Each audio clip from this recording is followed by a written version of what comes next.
Hello. Today we're going to talk about how one man banning hentai from a comedy forum has led to the collapse of Western civilization as we know it. That might sound like a bit of a stretch to some of you. Whenever something stupid happens in world politics, you'll see this meme posted by some of the more terminally online people that you follow. And while it's absurd, there's definitely a nugget of truth in there. It's a classic example of the domino effect.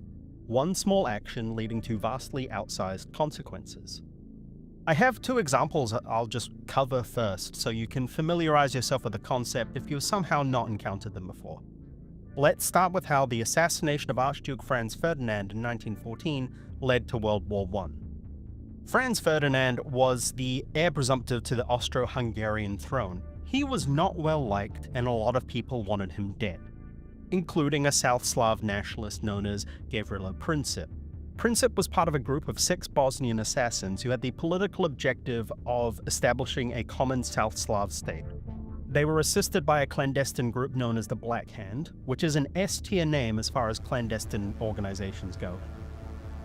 They took a swing at Ferdinand on Sunday, 28th of June 1914. Some Tom and Jerry-esque hijinks ensue. One of the assassins threw a bomb at Ferdinand's car. It bounced off of the folded-back convertible cover onto the street, exploding under the car behind them and wounding roughly 20 people. Having failed that, the assassin attempted to kill himself with a cyanide pill, which only made him vomit, and in a final attempt to evade capture, he then threw himself into a river, which was at the time only 13 centimeters deep due to the harsh summer. He was then arrested. Ferdinand and his wife Sophie gave up the rest of their planned program in favor of visiting the wounded from the bombing at the hospital. After learning that the bombing attempt had been unsuccessful, Princip decided to move to a position in front of the nearby store called Schiller's Delicatessen. There's a myth which states that Princip had stopped to eat a sandwich at the store, but there's no primary sources from the time confirming this. As they were traveling along their new route, the governor traveling with them realized they were going the wrong way and told them to reverse out of the street they were on. The driver applied the brakes, and when he attempted to put the car into reverse gear, he accidentally stalled the engine close to where Princip was standing. Princip then just stepped up onto the footboard of the car, shot Franz Ferdinand and Sophie at point-blank range. The biggest result here is Austria-Hungary starts putting the screws to Serbia, demanding that Austro-Hungarian officials should take part in the Serbian inquiry into the assassination. After receiving a telegram of support from Russia, Serbia mobilized its army and responded to the letter mostly in the negative. Germany then moves to support Austria-Hungary, which means France and Britain were pulled in, and then the entire continent is locked into what is now known as the First World War. Obviously, it's not that simple. The world is a complex system of interconnected parts, and war was likely inevitable, but as a single flashpoint, the assassination of Franz Ferdinand keeps coming up as the key inciting incident. I'm going to do my second example really quickly, just drive the point home about how this works. 9/11 gave us the novel 50 Shades of Grey. Gerard Way was a working artist in New York City in the early 2000s, kind of getting by but not really doing anything of note. And then 9/11 happens. Gerard has gone on to talk about how watching the towers fall gave him this massive sense of grief and fear and helplessness, and to cope with the trauma he turned to music. This led to him eventually starting a small band you might have heard of called My Chemical Romance. Gerard Way's sexy goth boy image fills the dreams of many young men and women. One such woman was the budding author Stephenie Meyer. When Stephenie Meyer sat down to write Twilight, part of Edward Cullen's image in her head was shaped by the crush she had on Gerard. Edward Cullen's sexy goth boy image fills the dreams of many young men and women. One such woman was E.L. James. When E.L. James sat down to write 50 Shades of Grey, well, technically, she wrote Twilight fanfiction and then filed the serial numbers off. In doing so, she turned Edward Cullen into the character Mr. Grey. And the book started flying off the shelves. So to sum up, 9/11 inspired Gerard Way to form My Chemical Romance, which inspired Stephenie Meyer to write Twilight, which inspired E.L. James to write 50 Shades of Grey. One tiny, or in this case not so tiny spark, sets off a chain reaction that causes a more and more outlandish event to occur. So are we all on the same page? I'm going to gently dip you into the river of knowledge like Achilles being dipped into the river Styx by his mother. If you want to start digging deeper into any of the specific connections, I will do my best to have it all laid out for you in the reference document in the description, and if I've gotten anything egregiously wrong, then the pinned comment will have corrections. So let's talk about how low tax banning hentai from Something Awful has led to the beginning of the American century of humiliation. Our story starts in May 1999. The Space Shuttle Discovery completes the first docking with the International Space Station, marking the start of a new era of international cooperation in space. And a day later, on the 30th of May, in a college apartment in Conway, Arkansas, a man known as Hiroyuki Nishimura launches the website 2channel, an anonymous text board serving Japanese internet users. By being hosted in the United States, 2channel was able to bypass the more restrictive censorship rules of Japan while still being accessible to its citizens. At its peak, it was Japan's most popular anonymous text board. In fact, a few years later, Google said that it was the most searched word in Japan. Western internet users who stumbled across it couldn't navigate threads without a basic understanding of Japanese. A handful of bilingual posters tried bridging the culture gap, but 2channel users were quite wary of outsiders. Threads in English often got ignored, mocked, deleted, the whole 9 yards, but there was some occasional cross-posting. A few months later, Richard Lotax Kiyanka launches a comedy website called Something Awful, and it's all downhill from here. If you've ever been online, there is a near 100% likelihood that your experience has been shaped by something that came out of the Something Awful forums. The metaphor I use is that it's like pissing into a swimming pool. If you walk up to a pool and let it rip, there is now piss in the pool, but you can't unpiss the pool. It's now been permanently pissed. The metaphor is a little tortured, but I hope you get it. Many influential posters, YouTubers, entertainment professionals have come out of it, along with a huge amount of internet culture in general. It's still active today, but nowhere near its glory days. Registering on Something Awful was initially free until a forums user registered 50 forum accounts. Now, just for some context, this was in the year 2000. Email addresses were much harder to come by at the time. Tasty Armageddon was his name, and he's the main reason why Lotax decided to start charging money to register a forum account, and thus the Brotherhood of $10 was born. Think of it as like the Brotherhood of Evil Mutants, but for large adult sons. On August 30th, 2001, the website Futaba Channel, sometimes called 2chan, was created. This was set up as a refuge for 2channel posters when the site was in danger of shutting down.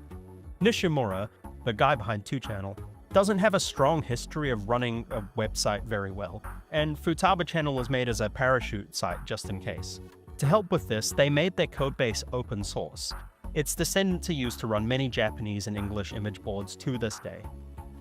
While this is happening, back in the West, SomethingAwful.com continued to grow steadily, having thousands of active users daily at its peak. The problem with having such an active website is Lotax hated doing any actual work. Whomst amongst us, really. He also loved making money. Again, whomst amongst us, really. He had actually considered turning registrations off entirely and just letting the website continue with everyone who had already registered, but with the paywall up, you end up with this recurring and consistently absurd result that the people who caused the most trouble kept on buying new accounts and paying to unban themselves. All of these new users meant there were more posts, and more posts meant more topics flooding the forums. The dumping grounds for topics without their specialist subforum was the general subforum, or GBS. Obviously, if there's no anime forum, and I want to talk about anime, where else am I going to post about it? The problem is Lotax hated anime. He also hated when GBS would get flooded with one type of post, and when that happened, a new subforum would be made. Rather than banning anime outright, he made a new subforum for them to be siloed off into called ADTRW. ADTRW is currently an acronym for Animated Drawings to Replace Women, and at the time of recording, it's called Vegeta. It originally, unfortunately, stood for the Anime Death Tentacle Rape Whorehouse. Not a great name, and you can see why it was changed. But it was meant to signal, hey, I think you're all weirdos with awful taste, here's your hole to hide in. And ADTRW became the place where the proto-weebs of the internet were kind of let loose to post, and they do for a few years. There's also some crossover between these proto-weebs and the posting happening on Futaba Channel. They knew about each other, there was a little bit of cross-pollination. I keep having to take little tangents for cultural context, but It's really important to note that during this period and all the way up until the early 2010s, the internet was really weirdly accepting about pedophiles existing openly on the internet. Do you remember Pedo Bear? That was something that always made me really uncomfortable when I was younger. Reddit had r/jailbait for years and years until they cracked down on that after getting exposed on mainstream media, and unfortunately Something Awful really wasn't much of an exception to that either. The name ADTRW had unfortunately signaled to the genuine fans of that sort of stuff that their favorite kinds of content was tolerated there. The kind of fan who unironically posts, "Yeah bro, she's just a drawing and is also a 100,000-year-old dragon actually, trust me." Basically a lot of dubious anime girl posting was going on. One of the people actively posting in ADTRW was a young man with the name Christopher Poole. At the time he was a 15-year-old student in New York. You might know him by the name of Moot.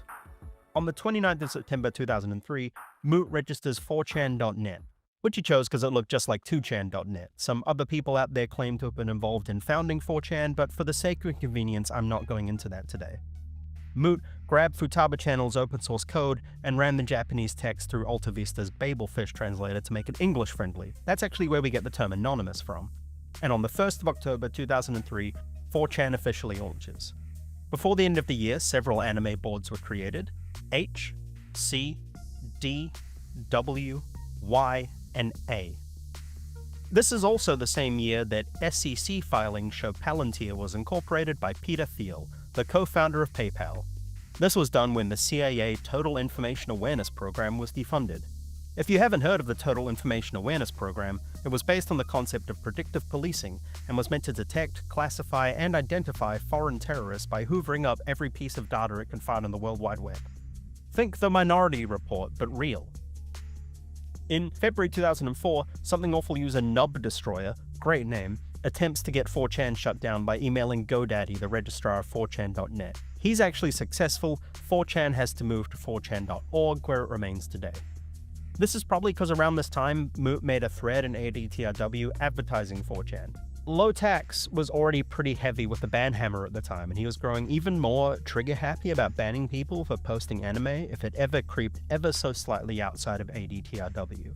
So they mostly kept to themselves, posting about anime and anime girls, and there was a lot of semi-suspicious hentai, which people didn't like, raising concerns about what they described as blatantly pedophilic imagery. So you would end up with a lot of non-ADTRW folk coming into the forum to argue about the pedo thread, creating basically a massive pedophile versus anti-pedophile civil war. Another thing that happened was a lot of people would lift image macros from Futaba Channel. Image macros are what we called memes back then. It was the style at the time, and they'd lift them from Futaba Channel and post them into Something Awful. Lortax would come in, be super pissed off about that because he'd consider it a low attempt at humor. And I agree with him on that one. I don't agree with him on most of his things. He was a wife-beating piece of garbage, but I agree with him on that one. Obviously, all of this starts annoying the ADTRW natives, who don't like being the constant punching bag, and a lot of them start hanging out elsewhere. During this time, a lot of Something Awful forums had off-site places for things that weren't able to happen on the forum, but still that community wanted to happen. So ADTRW's off-site activity took place on a spot called Raspberry Heaven, named after the ending song for the anime Azumanga Daioh. Fun additional fact, Azumanga Daioh is the anime that gave us the term waifu. Lotax's hatred of nuanced moderation eventually led to him placing a blanket site-wide ban on hentai images of a childlike nature. Sure, it might technically be legal, but posting it would now earn you a one-way trip to the Shadow Realm. What this meant was that for the next few months there was effectively an uneasy truce between ADTRW and the rest of the site. You'd occasionally get the person or two trying the usual "she's not a real child" stuff, and it got bad enough that eventually Lotax had enough and declared a complete and total ban on hentai, effectively saying, fuck it, no more hentai, no more furries, if you post that shit, even in ADTRW, permaban. This kicks off a period known as the pedo cost. If my timing is right, it all starts with a guy named Marshall Banana.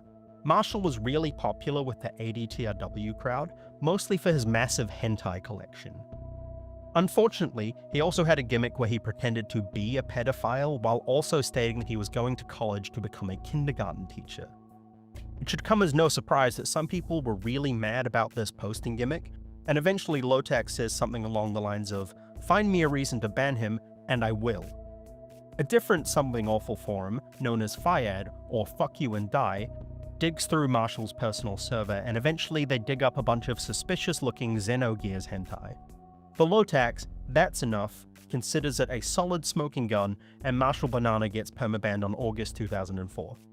The next person up against the wall, the next guy to get banned in the pedocaust, is a guy named Aubrey Cottle, also known as Cortana. He's better known today as the founder of 420chan and has recently tried to make a bit of a face turn as an ethical hacker. He's also been a more public face of Anonymous. He's also waiting for court dates to occur for breaching his bail conditions and trying to pump and dump an Anonymous-themed crypto coin. Cortana was permabanned on the same day for being Marshall Banana's right-hand man. He was apparently the guy hosting Marshall's Xenogears hentai at least, and the internet does kind of forget he's been able to go on and have a long career, but this is all recorded next to his name in the Something Awful on-site encyclopedia. For a period of 9 months or so, Lotax continues permabanning people off of the forum for various hentai-related offenses. There's a long-standing rumor that Moot was banned by Lotax as well, but this doesn't appear to be the case.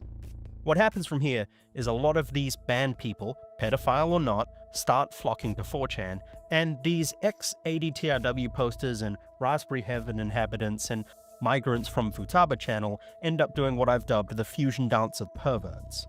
A lot of people end up going there because it's a place where they can post pictures of anime girls without getting banned, and some pedophiles definitely do go there too. It's here that the first domino in the chain has now been well and truly tipped. I understand we spent a lot of time building up to it, but you need to understand the landscape of the internet leading up to it. It's important. My position is that it's here that the seed of 4chan had been sown in poisonous soil. Its initial launch audience effectively locked in by Lotax banning dozens of the internet's most notorious anime perverts. The question I have for you all is, do you think 4chan would have ended up any differently if it had a different starting audience? One thing I have been hung up on while writing this is that by this point, 4chan had already created and then deleted a lolicon board, but maybe that's just a coincidence. The alternative scenario here, I guess, is 4chan would have just withered and died because it never got that critical mass of people going to it, and I think this infusion of members scorned by Lotax kept them alive to become what we know and love today. There is one question I ask more than I should. Do you think Moot ever sits back and recreates the Oppenheimer stare because of the website he's created? I found a Reddit AMA from him in 2011 where he's asked, "What do you think, 10 years from now, the lasting cultural legacy of 4chan will be?" His answer was that it shaped net and IRL culture in a way that few other communities and websites have. Obviously, he was right. Before we go any further, there's a textbook you can read, by the way. It's called It Came From Something Awful, and it really picks up steam. I read that book. Came From Something Awful. It's good. Was anybody here, anybody in the chat, were you guys on Something Awful, or, were you guys goons back in the day? Man, I forgot goons used to mean somebody who watched Something Awful. Now it means somebody who jacks off all day. I guess tomato, tomato, but that used to be what it referred to. Excuse me. I don't think I ever had an account. I used to, what's it called? But I used to lurk. I used to hang out on Something Awful forums all the time, and I read a lot of the reviews. Was it Lotax that did a lot of reviews of weird porno and bad movies and stuff? I loved that stuff. And they would have they had Photoshop competitions and stuff like that. Yeah, I never got involved. I sort of regret it. I kind of, because Something Awful is such a massive, touchstone of internet culture. I'm a little bit sad that it doesn't have my fingerprints on it at all. I don't think. Because I'm trying to remember. I definitely never paid for an account, but yeah. So Steuben saying gently caress. That used to be the. Wait. Hang on a second. Why isn't my thing working? It's supposed to pop up the chat when I. Oh, hang on one second. This ought to fix it. One second. Whoop. How about that? Oh, no. Still nothing. If I go to a different thing, does it work? There we go. Okay. But yeah, gently caress was a. I guess it's censored every time you said fuck. It would say gently caress. If you didn't have a paid account. Yeah, never. I'll never really get anime. I try to watch it, but it just doesn't appeal to me. I'm kind of the same boat. I mean, I've seen anime that I loved. Obviously there's like great anime. I watched Akira, Miyazaki stuff. Fantastic. I like good movies. I like good art. Like I can appreciate that shit. It does make me a little bit. A lot of it does like honestly like a lot of anime does. How to put it? To me seems to like sexualize young girls a lot, and I'm always kind of like, oh god, what the hell? I don't know. Maybe I'm just watching the wrong stuff, but that just seems like a pretty common thing. That always kind of like I would really like this if it wasn't like this. So often. Anyway, I don't know. I've read a lot of manga. I've watched a lot of anime, but I've never really gotten like into it because like, a lot of times I don't know, that kind of thing pushes me away. I guess. I don't know. Cultural thing, I guess. 2chan already existed. Yeah. Because there's a whole debate on like where the well, I mean, I don't know. Maybe it's not really a debate, but like where did memes come from? Where were memes invented? And I mean, I think the correct answer to that, in my opinion, is probably something awful. But I guess you could probably say 2channel, maybe. I don't know. That was like Japanese, right? So like I don't know. I don't know how that was going, but what we think of as a modern internet meme probably did start on Something Awful briefly before they were banned, and then it went to 4chan, at least the English language meme. I guess 2channel probably had shit like that, and obviously memes as like the Richard Dawkins kind of concept existed before that. Yeah, it's Photoshop Friday. Yeah, I think so. Yeah, Photoshop Friday. That was it, right? I believe. Yeah, read the front page stuff. A lot of goons would post links to threads that were interesting. Yeah, for sure. Yeah, that was the same boat. That was the same thing I was doing. One Punch Man doesn't. That's true. I watched One Punch Man and I thought it was awesome. I loved it. Season 1 of it. I was like, this is hilarious. That was good shit. Angel's Egg, is that an anime thing? Is it good? Oh, I'll check it out if it's good. Sorry. Didn't mean to talk with my mouth full there. Richard Dawkins. Wait, what did I say?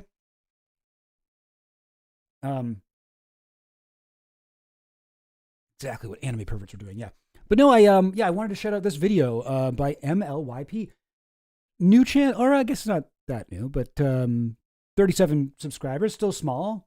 Go check them out. And this is a really good video. Who was it? Somebody posted in my Discord the other day, and I was like, "Oh, damn, this is great! I really enjoyed this video." Because you've probably seen that meme where it's like banning anime, whatever led to like the downfall of Western civilization and like the creation of 4chan and yada yada yada, Gamergate, blah blah blah. It's funny how many things like, Lotax bans hentai, it goes to 4chan. Lotax bans memes, it goes to 4chan. 4chan bans Gamergate. Actually, Something Awful bans Gamergate discussion too. 4chan bans Gamergate discussion eventually, and then it goes to 8chan. So it's kind of like a trickle down thing from like Something Awful to 4chan to 8chan. Like these like progressively more depraved, websites. Sorry, I put some food in my mouth and now I'm like self-conscious of chewing it. Let me just play a little bit more of this while I digest my stuff. Theme around here. It doesn't go as deep as I have into the Something Awful part of the history for my taste, but if you'd like to start digging more, it's a decent jumping off point. I have my own issues with it, but not enough to not recommend it. Yeah, it's a good book. It's like, if I'm thinking of the right one, I think it's this one. I came from Something Awful. It's kind of a lot of it goes into like pretty like every so often this guy Dale Baran goes into all this sort of like deep kind of sociological theory. Like he starts talking about like I don't know, Marcuse and whatever, Society of the Spectacle and stuff. And it's not what I was really expecting from a book about like internet history like that. But it's good. It was good. I enjoyed it. I think like it's this one, and then the other one is the Nagel book. Kill All Normies, I believe, are both kind of about this time period. It's been a while since I read either of them. I know the Nagel one is controversial to some people because she kind of talks about Tumblr in a way that people don't like, but I don't know. I don't really remember what the controversy was there, but I liked it. I like both of those books. I think this one I liked more. It's so difficult to sum up that era, that like online moment. There's just so many different things you need to talk about in order to fully get it. I originally, in my recent Pizzagate video, I had a huge long section about 4chan, like just explaining what it was and how it worked, that I just ended up cutting because I was like, I actually don't think this is that important. I think people will get it. But anyway, guys, definitely check out this guy's channel, MLYP. I will be definitely watching new stuff. Well, I already posted the link, but yeah, go check him out. Go show him some love. Good content, well researched, easy to go, and yeah, I think did Nagel become like a TERF or something? I can't remember. I don't remember the drama exactly, but yeah, who knows what's happening on Soy Jack Party? Very true. Furry Nazis were already there. Wait, do you mean where do you mean, Stubens? But yeah, I had a couple things I wanted to go over today. One of them was, okay, hang on. I might have to figure this out. One of them was, I wanted to go over my, hang on now, gang. Yes, I say out loud to no one. How can I get this on screen in a good way? Sorry, gang. I'm a little bit disorganized today. Okay.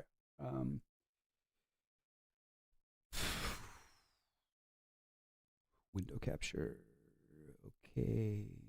And I'm going to capture a preview. I've got all the, okay, let me try and talk while I do this. There we go. There's been a new, that's way too big. Get down there. There's been a new Epstein document dump leak, whatever you want to call it, number 1 or number 2, that we gotta discuss. You know what?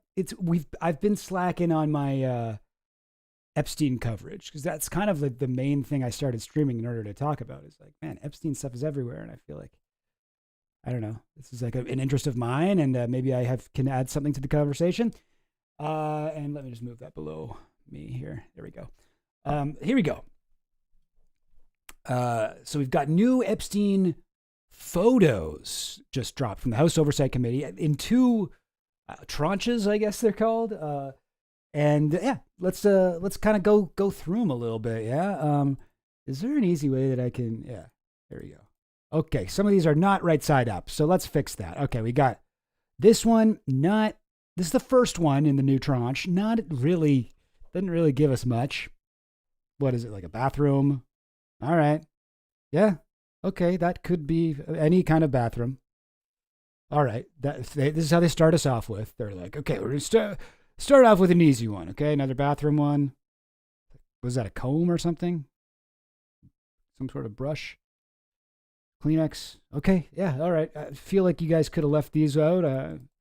I wasn't on the edge of my seat for that. A lot of soap, toothbrush. All right, cool. Toilet. Great. Shelf. Whoa, okay, we got a big one, big close-up of these Q-tips. Great. Q-tips, QAnon. There's Q and there's tips. Okay, we got, what's this? Medea. Medea goes to jail. Medea kills herself in jail. kills herself in quotes. All right, cool. Oh, are these all part of the second dump? I thought I got both in one, but I didn't get any of the video. So maybe that's what happened. Maybe that's what happened. All right. Yeah, we don't really care about this. Okay, here we go. Now we got a door open and there's an island. Like, why? What's the point of showing us these? More stuff on the island. More stuff on the island. Okay, like this is all well and good. Great. What's down here? Okay, cool. Pipes. We don't. Yeah, good question. I don't believe that we do know where these pics were taken. Finland, or when rather. And there's no more information for them. They're just on. I mean, I wonder if there's a way I can look at the metadata. I believe these are well, yeah. I think they're all taken by the FBI. There's some photos that I think are like photos of photographs that Epstein took, but these are all like probably from the FBI raid of Little St. James. Okay, all right. Now we're getting into some of the weird stuff. All right, so okay, we're playing a little point and click adventure game here. Oh God, I wish I could make these rotate the other way. I gotta do it 3 times instead of once. Going down the stairs. Okay, all right. Okay, we got some big tank here. Okay, who's this? Who's that? Why? What? Huh? Yeah. Weird how shit that bathroom looks. I thought these guys were rich or something. Yeah, I mean, they are rich. Although, the guy's got a lot of bathrooms, He probably doesn't have time to look over them constantly. All right. Hang on. Nope. Hang on. Here we go. Yeah. All right, more masks. Okay, so here's one. Here's something that we definitely got to talk about. Sorry if I'm making you guys dizzy spinning these around. So there's a room in here. It's got this chair in it. All right. And a bunch of masks on the walls. There's a few photos of this chair. This one. So what does that look like? It definitely looks like a dentist chair, right? It's got even that little lamp that the dentist shines in your face, just to make you more uncomfortable. It's got it looks like that's like that little bowl that you spit into, or like a little spit bowl, right? There's like a bunch of wires and stuff here. Here's another one, and all these masks. Like I've been to some dentists in my day. Believe me, I used to have dental coverage at my job before I became a YouTuber. And I used to go to the dentist. And you know what? I've seen a lot of weird dentist decor. But these guys really take the cake. All right? So, what are all the big rectangles covered in what looks like green saran wrap? You mean this stuff? No idea. No clue. This one has some too. I guess they sort of look like little IKEA cabinets, maybe. I had a thing like this, and it sort of you pull out the drawers, but I don't know. It could be anything, honestly. Could be a child sarcophagus. Who knows? But yeah, we got a lot of here's another look at this thing. That definitely looks like this is a spit bowl, right? It's a spit bowl. That's where the little cup is, or something like that. Excuse me. So it looks like dentist stuff. And okay, Finland, I'm glad you're with me on this, because I always remember hearing that this whole thing about how there's a dental chair found at the Palm Beach house. Now, if I can, let's see if this works. I got to switch over from this to my web surfing. Oh, great. It worked great. Now, I do have a little bit on this. Hang on here. Oh, shoot. I forgot to put a link in here. But anyway, here is another photo from his Palm Beach house. Not very good, but I remember people speculating that this was a dental chair. And I think it really looks like one. Like, this is a still from a video taken of the house. And this was there's a whole thing about him being having a dental chair. Oh, well, what's it for? Well, Epstein's got really fucked up teeth. Maybe he, I don't know, wanted it. Epstein talks about dentists a lot in the emails. We now know. I mean, he was very, very important that he goes to a Jewish dentist. That was the big thing. But I also remember, this is from way back, right? This is from like, 2020-ish. There was a lot of, or before, there's a lot of discussion about this chair in the Palm Beach house. And eventually, like you'll still see a lot of, I wonder if I can find stuff if I just look up, let's try this. I'm gonna look up Epstein dentist chair into DuckDuckGo, and let's go not just any time. Let's say from like 1991, the year Epstein met Ghislaine, up until like last month. So like before we got the these new photos. And so you can see a lot of stuff here, right? The mystery of Epstein's dental chair in his bathroom. FBI photos reveal inside of Jeffrey Epstein's Palm Beach mansion. Naked photos, erotic art, and a dental chair. But I'm a little bit dentist chair in home. And this would have been, by the way, the Palm Beach raid. That would have been back in 2005. But I do think, I don't know if it is a dental. Okay, this one's just a joke. Like, oh, the mystery of his dental chair is finally solved. And it's like, oh, yeah, he's got horrible teeth. He really does have, his teeth are terrifying. What the hell? Right? Weird. I've heard people say, like, oh, it's because for when he murdered people, he would take out their teeth so their corpse couldn't be identified. And it's like, come on now. Okay, here's a better photo. And people were saying, oh, that's a dentist chair. But I don't believe this actually is one. Right? I think that this chair, it's so hard to see, I know. But I think this chair is just like an esthetician chair. Like if you're getting a pedicure or something. We know Epstein loved his foot massages. Like some sort of thing like that, maybe. There's like a bunch of stuff here. Are there any other photos of it?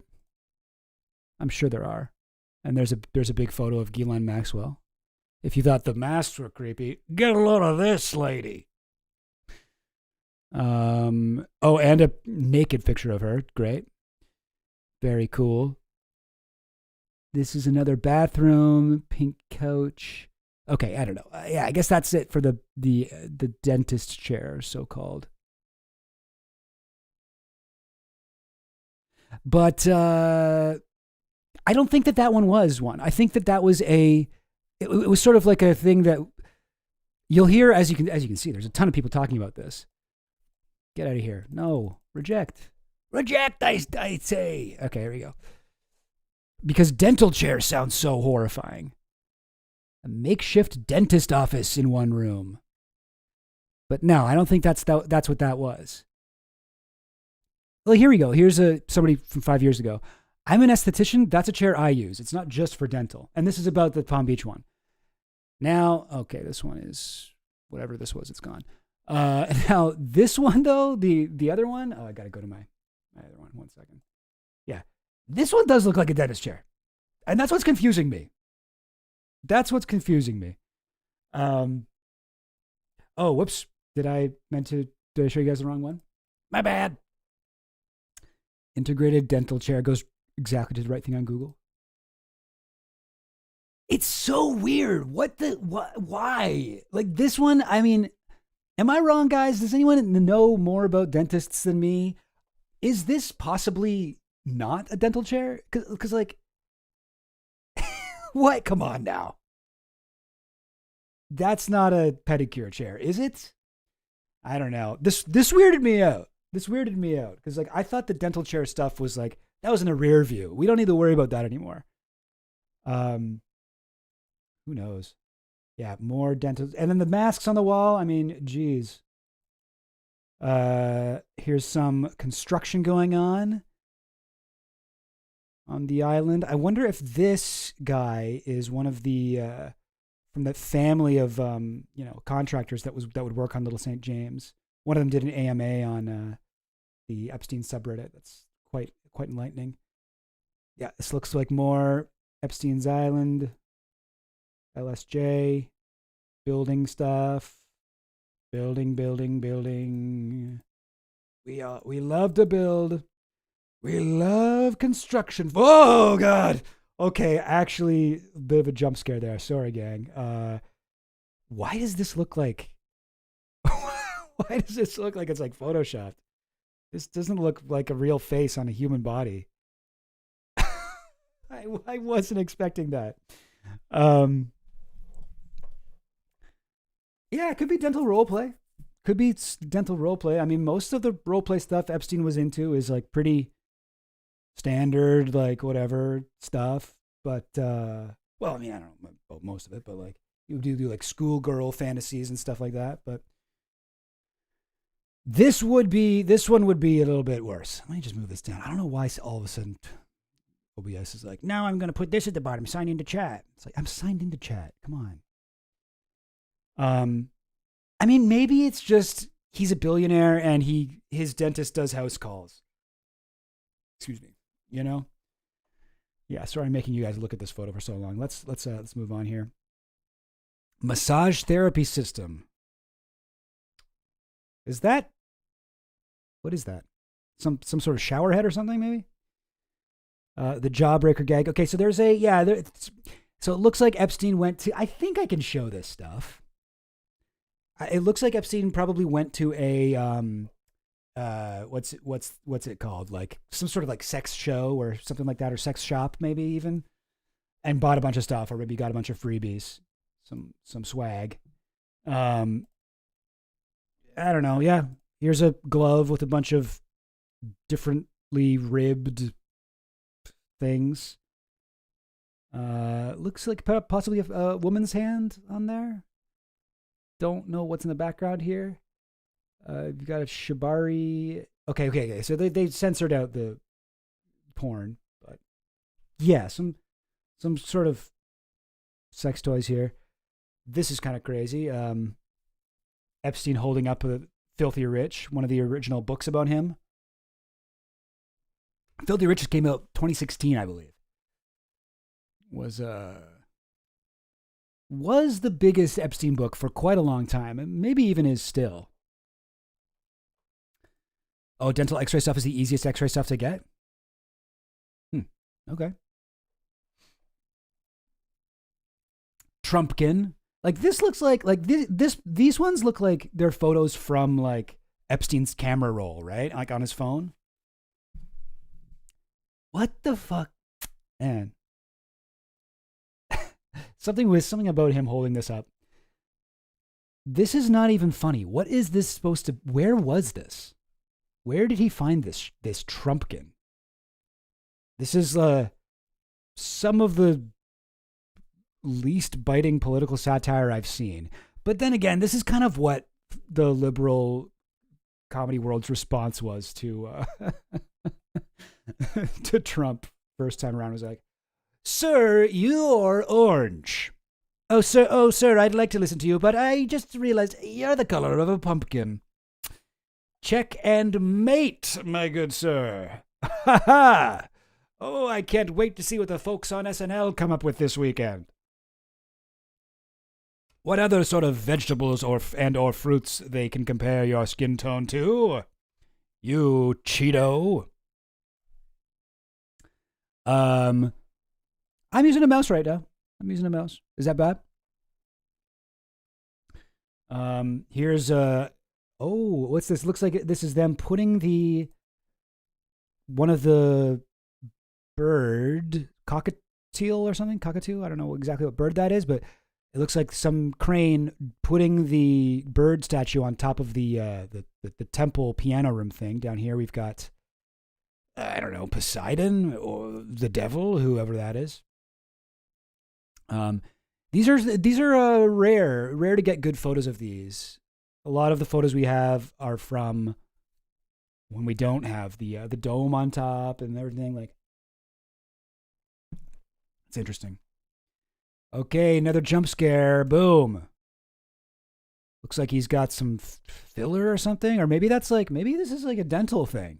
Maybe he's got some of that dentist, whatever you call it. Could that be? I don't know. But that's not what his face normally looks like. This is what's his name? The Sultan. This is the guy whose name is on, Triton. Yes, King Triton from Little Mermaid. This is the dude whose name is on the purchase of Big St. James, right? A Saudi Arabian dude, I believe. I want to say he's a sultan. What the heck is his name? Okay, we'll get into the ban and stuff in a second. Hang on. Let's see if I can figure this out. Boom. All right. Sultan Epstein. Oh, if I just type in that, will that get me the guy? Yeah. This is him. Sultan bin Salman or something like that. Couldn't buy. Oh, God. No, I'm not going to do that. Sorry, Forbes.com. I don't feel like disabling my ad blocker for you. He bought a second private island in the Caribbean using an unaware Dubai businessman as a frontman to disguise his identity. Great St. James, not to be confused with Little St. James, LSJ, the main island he was on. He bought another one nearby that was bigger.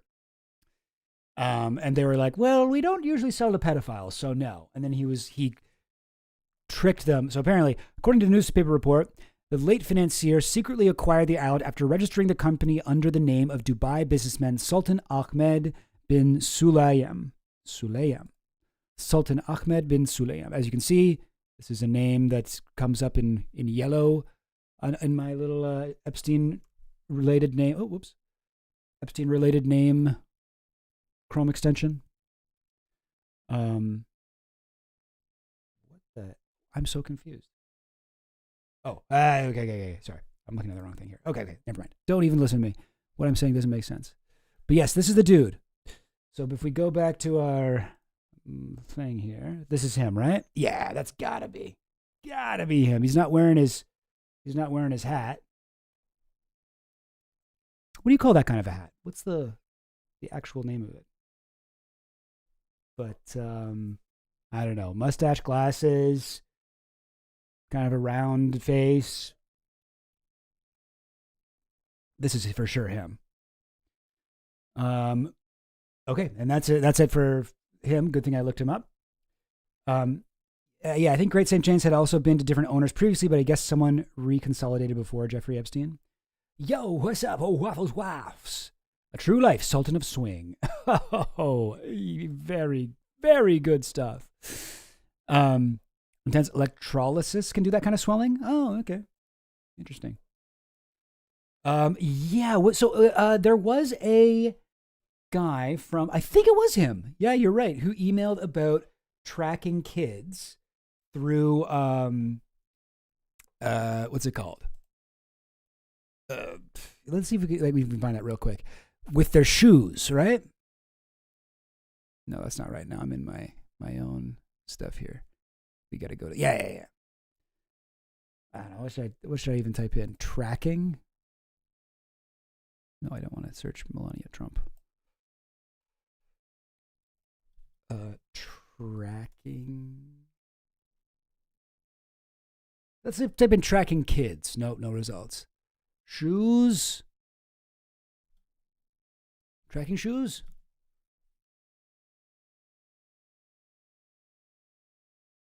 I don't know what this is. Let's actually, no, this is not right.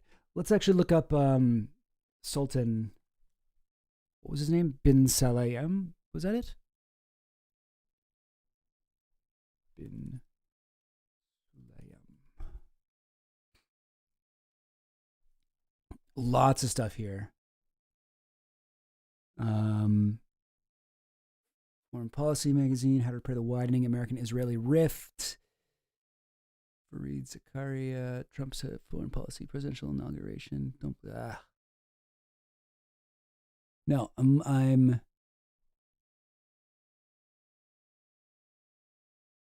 Can't find it. Oh, thank you. You found it. You got it, Finland. Here we go. Yeah. Okay. So this was the guy, right?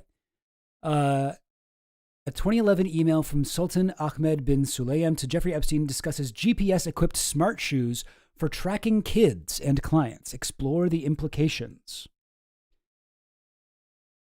That is crazy. Keeping track of your loved ones has never been so easy or so spy-like with the new Explorer smart GPS shoes. Explore the implications. Is that what he said? That's wild. That's so crazy. But why did it not show? See, I'm so confused. Am I just using this wrong? There's been so many times where I'm just unable to find stuff on here. I prefer some of the other ones. It's just like this one looks way better. I like that they made it look like Gmail. Anyway, whatever. It's fine. But yeah, anyway, so that's just that one guy. Let's go back to the photos here. Yeah, we've got here's our boy Bannon, Steve, and Epstein here. Massive desk, huge desk, one screen. Got one of those iMacs. A lot of Apple products around here. What is censored here? There's like a little. See that? There's a little black bar. On the tray of, I guess there's a photo hanging off of it. Glasses? Looks like what are these? Wait, what are these? I don't know. Some of the stuff on this desk, I'm like, what is this? Is this like AI or something? What the fuck? Does he have a tray full of like glasses with those like around the thing? Here's a photo here. We've got him with, looks like a child. That might be Chelina Dubin. Can see him having a picture of her on his desk. What are these? Coasters or something? What are these little things? Nothing here makes sense. It's like one of those early AI images where it's like nothing in this photo is anything. The woman or something over here, someone laying on the edge of a boat or a couch or something. Somebody's laying down. Somebody's face is censored out. Jet, maybe? Is it a couch you're saying, Mark? Could be. Frame photo shows a girl slumped on a couch, legs hanging off, maybe hands tied behind her back. I don't think. Yeah, maybe, but I don't. It looks like her hands are in front. It's hard to tell. It's hard to tell. Could be. Something up here. Very ornate little, I don't know, cabinet thing, hutch. And we got Steve Bannon hanging out with Epstein. So this would have been around 2017 or so. Michael Wolff might have been the guy taking the picture. And here we have Epstein looks like on a film set. The classic director's chair with Woody Allen. Just hanging out. Hey, Woody, what's up? What's up, Wood? Anybody know what film this might have been? Crazy. Crazy. Oh, God. Not at all surprising that these two would be buddies, but wow. And here we got Trump. He seems to love stupid Trump jokes. Really, really dumb, unfunny, like 2016, whatever, humor, Trump humor. He was like, yes, that's great. I love that it says, I'm huge on it. Sex Crimes and Misdemeanors. Yeah, that's the Woody Allen movie. Here we have, looks like Woody Allen once again, right? A little bit of an odd angle, but I think that's him. There's Larry Summers. Excuse me. Larry Summers on, yes, I believe this is a Lolita Express. And this is Larry Summers' wife. What was her name? Elisa New. Yes, thank you, Finland. You totally anticipated what I was about to ask. Awesome. Yeah, that's Elisa New, who Epstein was giving money to for her. She had like a TV program, I think, on PBS or something like that, or she was like writing a book about poetry or something, and she was like to Epstein, like, "Oh, you know what? You should read Lolita. I think you would really like it." As if he hadn't read it. Totally prepared for Woody and the pics by the Michael Wolff email a couple weeks ago that said Woody and Sunia coming to dinner tonight. Yeah, I mean, we knew Woody and Epstein were friends. They hung out a lot, but yeah. And Sun Yi would write Epstein letters being like, "I didn't like some of the things you said last night at dinner. I thought they were inappropriate," or something like that. Okay. I should have looked. I intended to look this up. So this is on an island or something. Here's Richard Branson, who hasn't really come up very much, right? Like you don't usually hear his name talked about with Epstein shit. Looks like he's got, it's hard to read, but it looks like a bunch of math, right? We've got a bunch of numbers, a bunch of big numbers, 120, 000, 000. So 1,200,000,000, I think is what that number is. I don't know what that's telling us, but that's the inventor of the Segway. Oh, wait. This guy's the inventor of the Segway? This guy here? Oh, fuck. Okay. All right. Crazy. So, well, I'm not sure where this is. It looks like it's on an island, right?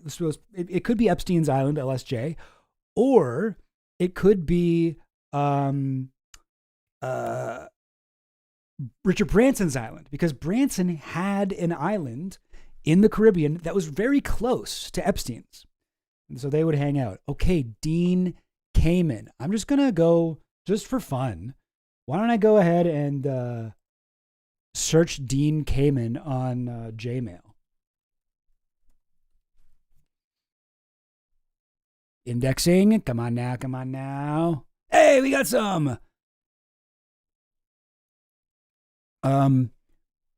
You're invited to join us at Dialogue 2014, a 2-day bipartisan retreat discussing how to change the world.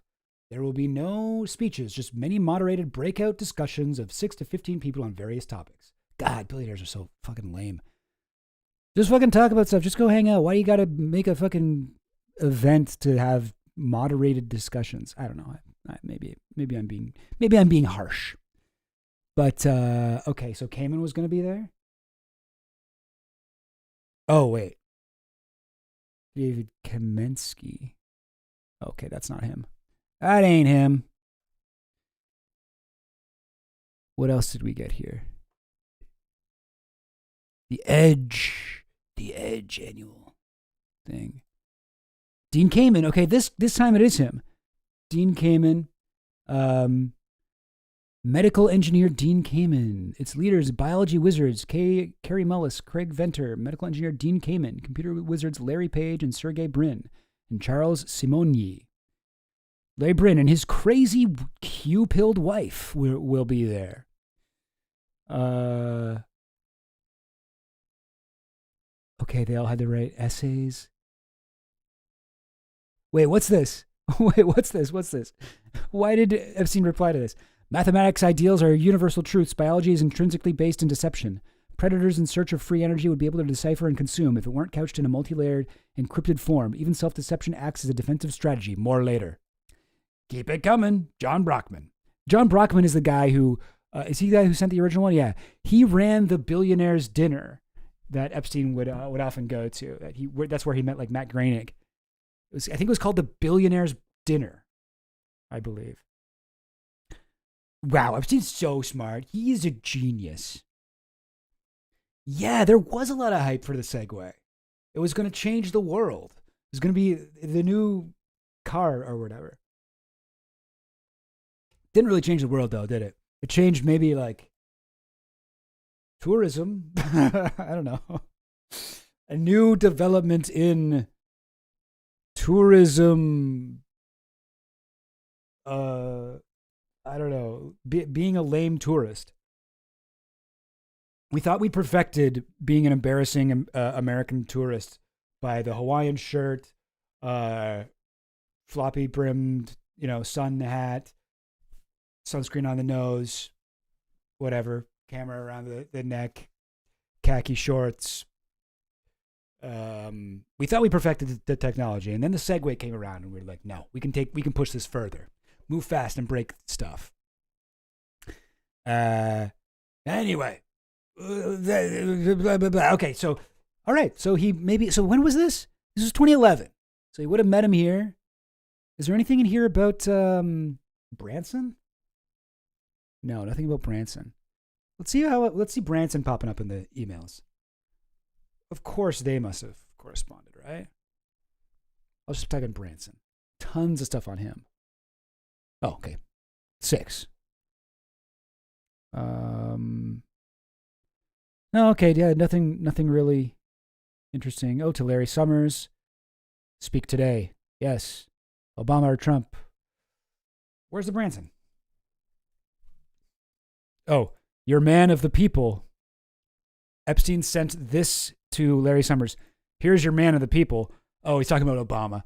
Obama kiteboards with Richard Branson on epic vacation. It's funny how he's like friends with Richard Branson, but he's still like, this guy's a billionaire and he sucks to like his friends in private.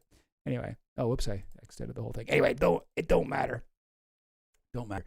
Let's go back to our photos. But yeah, funny. Like I feel like Branson, people should maybe look into his connections more. Like these guys were island neighbors. Okay, anybody who owns an island, yeah, that's fucked. Okay, here's the first photo of Trump. So this is one of the ones where it's like, yeah, it looks like this is a photo that Epstein had.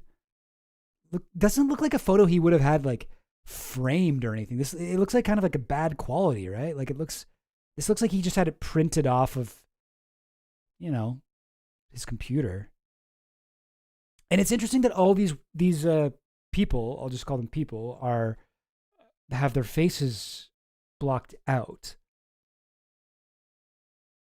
But they've got leis on, right? Like Hawaiian leis. Well, that could be anything. That picture was framed in his Paris apartment, the one with Branson. Sorry, or this one. Yeah, one of the Google guys owns an island nearby too. I believe that's right. Yeah. Oh, people found the original unredacted version of that photo. Oh, damn! Really? If you are able to find that for me, let me know because that would be interesting to see. I'm guessing this is from. I think I remember. So here we go. I just found. Oh, sorry. Hang on. I gotta pull this up in my other thing. I'm going back and forth here, but again in the emails, this is Epstein talking to Michael Wolff, and he's saying, "Yo, I've got dirt on." I'm interviewing him this afternoon. I think he's talking about Trump here, Michael Wolff. And then he says, "Okay, yeah, you're on the same thing I am, Mark. The Hawaiian Tropic Contest models. If you think I should ask, maybe you could ask why Bernie Nussbaum got Vince Foster's letter quickly. That's a Hillary problem." He would smile. Then you can ask his relationship with electricians unions in Mar-a-Lago, and out you go. Do you want to be provocative? Trump shuttle, Hawaiian Tropic Contests, mortgage on Mar-a-Lago, revenue on golf courses as income, total debt of all CEOs. People don't want to contribute money. Okay, so he mentions the Hawaiian Tropic Contests here. Hillary doing naughties with Vince. Okay, but let me say Hawaiian Tropic.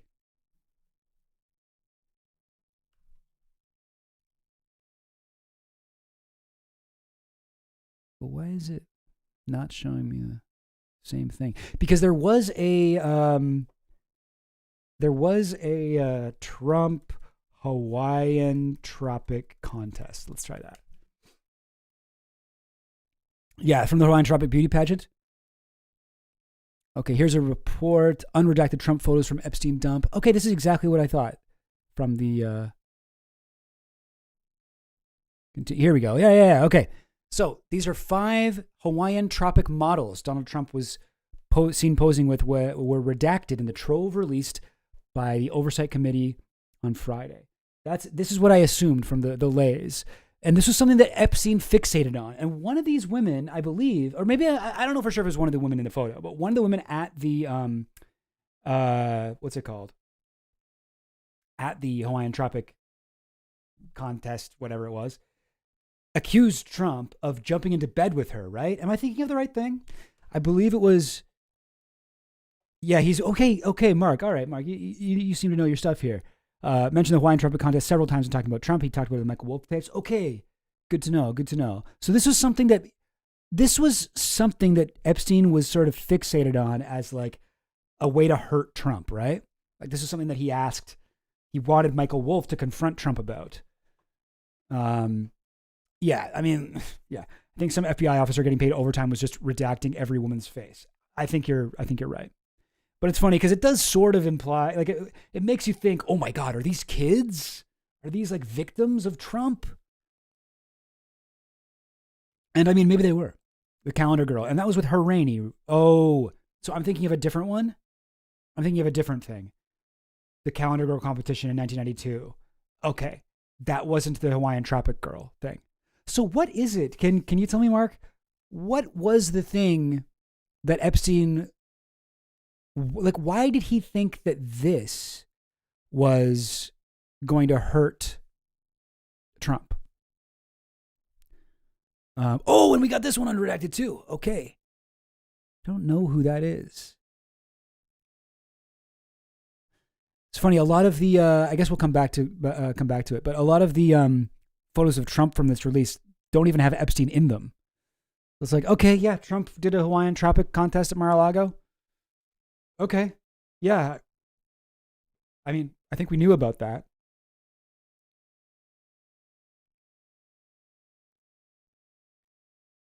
Hawaiian Tropic, the suntan lotion brand.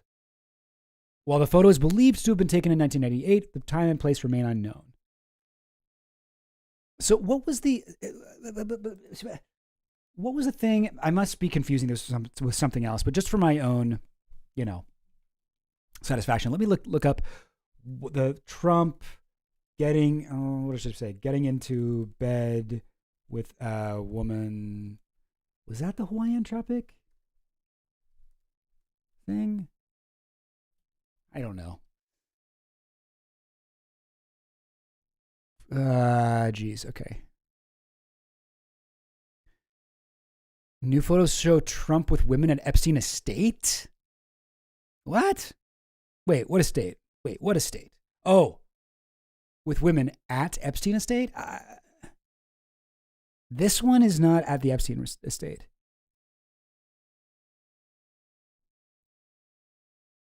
I don't think. I believe that's incorrect. Okay, this is a little bit annoying. I'm not getting anything here. Oh, 1 second.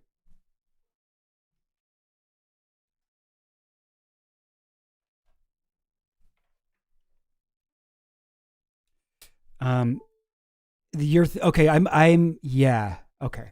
I am thinking of the Harani thing, eh? I wonder why did I have those confused? Maybe there was something else that Epstein said that Michael should look into at some point. Maybe I can't quite remember, but the getting into bed happened during the calendar girl thing. That was with Harani, whereas the Hawaiian Tropic Beauty pageant is a totally different thing. Okay.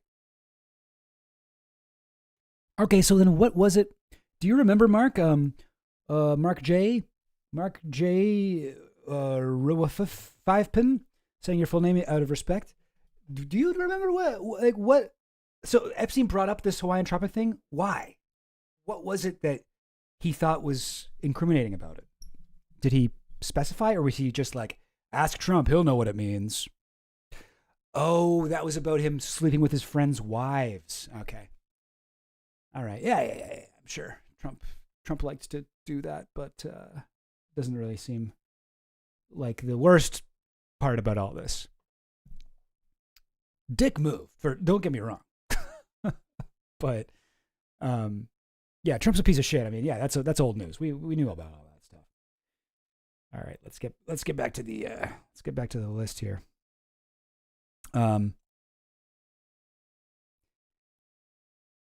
Here's Woody Allen, Trump, some woman or girl, I don't know. Presumably Sun Yi is is next to Woody Allen out of frame here. Oh, what's this? Oh, this is not a new photo.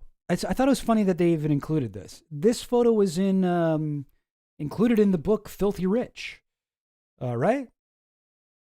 I believe. Trump and Epstein at some modeling party in the 90s. Maybe a Victoria's Secret party, I think it was.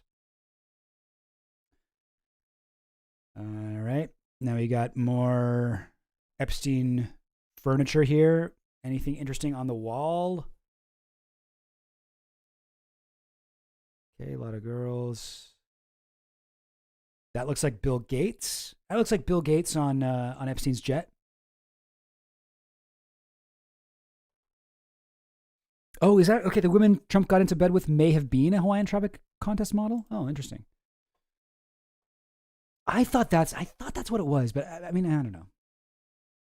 And here we have Bill Gates, Prince Andrew, or should I say, Nonce Andrew. I'm trying to start calling him Nonce Andrew instead of Prince Andrew. I think that's because he's not Prince anymore, but it feels I can't just say Andrew or Andrew. What's his name? Kentucky Derby Windsor, something like that. He's got like a bunch of names, and I can't remember any of them. Nonce Andrew. I don't know who this is in the background, kind of smiling blankly. I don't know. Maybe he's like security or something. Nah, he's probably like another billionaire royal guy. All right. This is the one that I hated the most. Are you ready? Mount Bottom Windsor. Mount Bottom. Come on now. Mount Bottom. That's great. Okay, guys. If you've seen the show before, you probably noticed that I am a little bit of a, what's the right way to say it? I guess Chomsky, at this point, I guess, like I should just say I'm a Chomsky apologist. I like Chomsky, and he played an important role in my personal political development, and it's very difficult for me to think of him in a negative light. But I gotta tell you, I maybe am coming to the end of my rope here. I may be getting to the point where I gotta take a step back and let the Parenti stands take the W on this, because oy vey, Chomsky. What are you doing? Why does it look like he's having a great time right now? This is like someone. This photo broke me, because it's like on the one side you got Bannon, who is like, I consider one of the worst, like one of the most like purely evil people on Earth. And you know, like evil, like what evil? No one's pure evil, right? That's a childish way of looking at the world. Everyone has different shades of, you know, it's not a black and white thing. It's shades of gray. Everyone contains the capacity for evil and the capacity for good. Everyone does. But like, come on now. Like, but let's be real. Some people are fucked. And Bannon is a guy who I would say has devoted his life to accruing power and changing the world in a way that explicitly benefits those in positions of power already and scapegoats vulnerable people, you know, minorities, the marginalized, the working class, the poor, and is like, you know, a lot of people make the argument like Trump can't be a fascist because he's just not smart enough to have like an ideology. Bannon is that smart. Bannon is smart enough to like run ops and like deceive people and get power and fuck people over. And he has tried to do this all over the world. Okay. That's the one side of the picture. And the other side of the picture is a guy who I consider a intellectual heavyweight in multiple fields of linguistics and, you know, leftist, anti-imperialist, anarchist, whatever, syndicalist world. This guy who is like a genius and has such a good take on most things, even if you don't want to hear it. I think a lot of time, even when he's like controversial, whatever, on like left Twitter, he is right. Or at least like, you can understand how he got there. And now I'm like this is worse. Like to see them together, I don't understand it. Like to me, this is worse than knowing that Chomsky was hanging out with Epstein. I know that maybe that sounds insane, but I mean, he's hanging out with Epstein. I'm like, I mean, okay, maybe he was just like, was trying to get like MIT funding or something like that. He was like humoring the guy, or maybe he honestly didn't know. Maybe he was walking through Epstein's house and he didn't notice all the fucking photos of naked children and shit. Like maybe he's nearsighted or farsighted or whichever one would give him more of an excuse on that. Like maybe like I could convince myself he didn't know that shit. But here he is. It looks like Bannon has his arm around him and they're both laughing. Like, what the fuck? Dude. What the hell is this? Chomsky, no, don't do this. I know you like to answer every email that you ever get from anyone, but you did not have to answer this one. Please, Chomsky, look in your heart. You know this guy is bad. And in fact, we have, oh my God, guys. We have a clip. Hang on, I can show you this. We have a clip from like 2 months after this was taken. 1 second. Here we go. Surf the web. We have a clip from about 2 months after this photo with Bannon in 2019. Chomsky gave this speech on the threat of modern fascism, where he specifically named Bannon as the impresario of the ultranationalist reactionary international movement. I actually don't Trump get it. I'm like, this isn't just like, yeah, I'm obviously like Chomsky has gone down a few pegs in my estimation, but I'm also just confused. Like, I just don't understand. Anyway, okay, let's see what he has to say. Just a 30-second clip. All right, let's go. Today, we are not facing the rise of anything like Nazism, but we are facing the spread of what's sometimes called ultranationalist reactionary international, trumpeted openly by its advocates, including Steve Bannon, the impresario of the movement. Today, what? What the hell? And that's exactly right, Magar. Also, thank you so much for the $5. Oh my goodness, I need it. I'm gonna. I don't know what I'm gonna do with that $5. I'm gonna buy myself a sandwich, a small cheap sandwich. Anyway, but thank you so much for that. But yes, and you're also exactly right. Manufacturer consent guy versus consent manufacturer. This is what we are looking at here. This is. I saw somebody tweeted like manufacturing the age of consent, which is very funny. But oh God, this gave me psychic pain. Yeah. Pseudo left apocalypse. Certified Chomsky hater from long before this. Yeah, I you know what? Normally I would at least put up a little bit of a fight against all the Chomsky haters, but I am going to take a seat. I'm going to sit my white ass down and listen for once. Chomsky is still alive. Yeah, like he's still alive. You know, he's doing his thing, but like, I don't know, man. I don't know. I don't know what he could say. What do you want him to say? He's oh God. Yeah, no, this killed me. This I did not like that this picture happened. Yeah, but Bannon and Epstein had lots of good gossip about other elites. Oh my God. Yeah, I bet they did. I mean, there's a reason they got on so well, is they both had been very close to Trump and got fucked over by him. So like that's why Epstein and Trump hit it. Sorry, Epstein and Bannon hit it off so quick. But oh my God, brutal. Just I don't even know what to say, guys. Like I got no commentary. I'm gonna let the excuse me, I'm going to let the Parenti Avatar guys take this one. I got nothing to say. Oof. It's rough. It's rough. It's rough. That's all I can really say about it. Anyway, okay. All right, next one. All right, here is Larry, what's his name? Big Dog Vyshnovsky. This is Epstein's pilot. This is the guy who typically would fly the Lolita Express later in Epstein's life. Around 20 teens. And here is Bill Gates. What's he got in his thing? Is this like an education? Probably some book about why chartered schools are good. Bill Gates' contribution to screwing over the world. This is all the fucking money he poured into fucking fake studies showing how great charter schools were. Fuck this guy.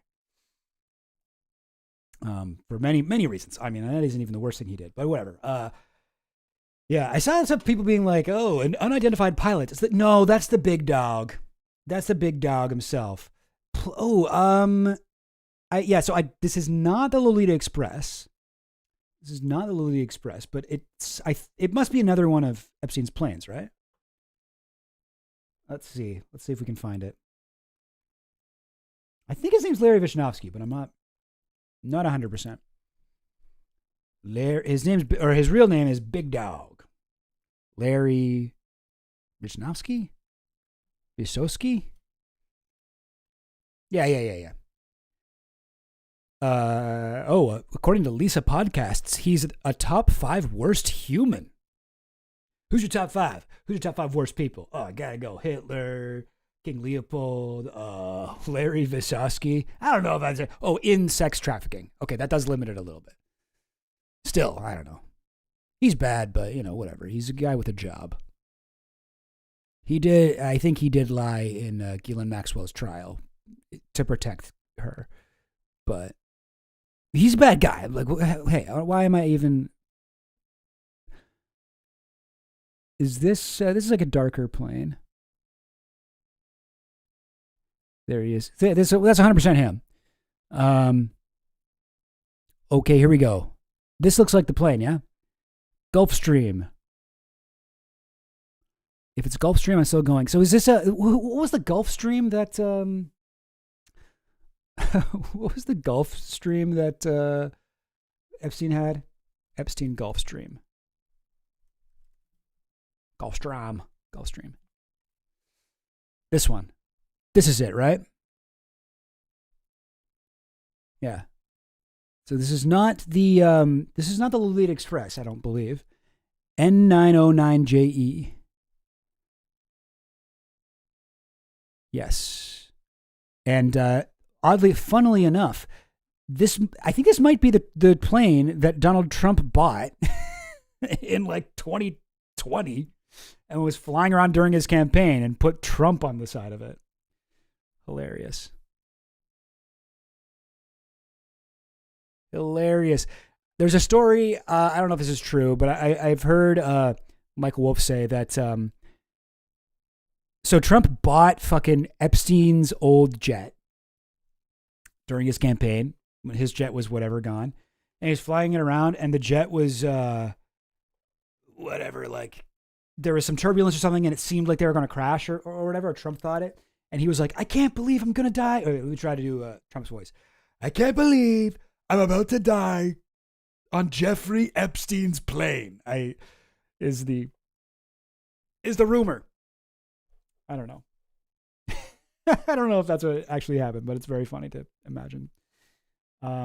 Anyway, well, we're not talking about Jeffrey Epstein's plane. Well, we are talking about Jeffrey Epstein's plane, but we're not talking about it when it had the Trump campaign, Trump 2024 logo on it. Okay, I guess it was in 2024. It's even more recent.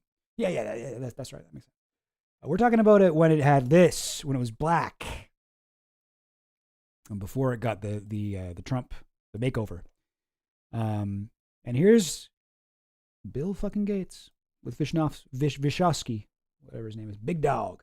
His Instagram. Okay, here's a little selfie. Felt cute. Might delete later. Him and Bannon.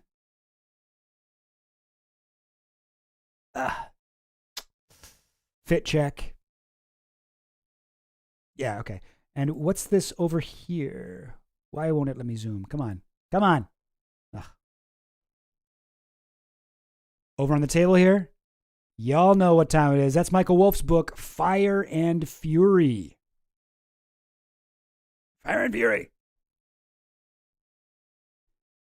Fire and Fury by Michael Wolff. I believe, I think it was Epstein thought it would be funny to get a bunch of copies of that book and then get Bannon to autograph them. So maybe this was like that day that happened. Yeah, Bannon was probably taking a picture of Epstein holding the Filthy Rich books. I can see that. Oh, wait. Oh, sorry, I'm going backwards. We've had this picture from before. Yeah, Dershowitz and Epstein, best friends forever. Bannon and Woody Allen. Like fucking, even Woody. Be like, I mean, whatever. Like, yeah, I like Woody Allen's movies and everything, but I mean, I do think he's a pedophile and whatnot. But I mean, I'm surprised to see people getting along with Bannon so well. Yeah, Stubbins said earlier, if you don't know anything, I hear Bannon is pretty personable. He got where he is not for being particularly evil. I mean, he must be, I guess, because all of these fucking guys seem to think Bannon's awesome, which, I don't know, crazy. Crazy go nuts. Who else we got here? Oh, and it's the Sultan again. Ahmed bin Sulayem, I think it is. Ahmed bin Sulayem. What's kind of a restaurant is this? What is that? I'm turning my head, but let's just turn this. Chinese food or something? Or Korean, maybe? Yeah, there's a chopsticks. Oh, it won't let me zoom in. Why? There we go. Cool. All right, here's another picture of Trump. Now, I do have some shit on this. And actually, we did discover this photo unredacted. Let's blow. Yeah, it's hard to be that evil and have zero riz. Honestly, yeah. We should always be suspicious of people who seem cool. The most dangerous people seem cool and nice and funny. Yeah, hot pot. Cool. Okay, so, where was I? Yeah. Shout out to the ornery guys, the ornery folks that can't maintain friendships, who, kind of push people away, even those that they love the most, because of some kind of irreconcilable personal baggage. Shout out to those guys, because those are the guys that are not gonna harm. Well, I won't say won't harm anyone. They'll harm. They'll harm. They're human, but they're not gonna fucking break the world like a lot of these fucking charming motherfuckers will. All right. Trump tie loose there. Post massage fit check. Now, when I first saw this photo, and we talked about this on the Discord, and I got to shout out Stubbins if you're still watching Stubbs, for doing some of the work on this. But let me find it. At first, when I first saw it, I was like, "Oh, that's 100% gotta be the Lolita Express, right?" Hang on a second. Surf the web, but also we do have the unredacted photo now. Hang on, reveal more. Where is it? Oh, huh? Well, we were just looking at it. Where'd it go? Here it is.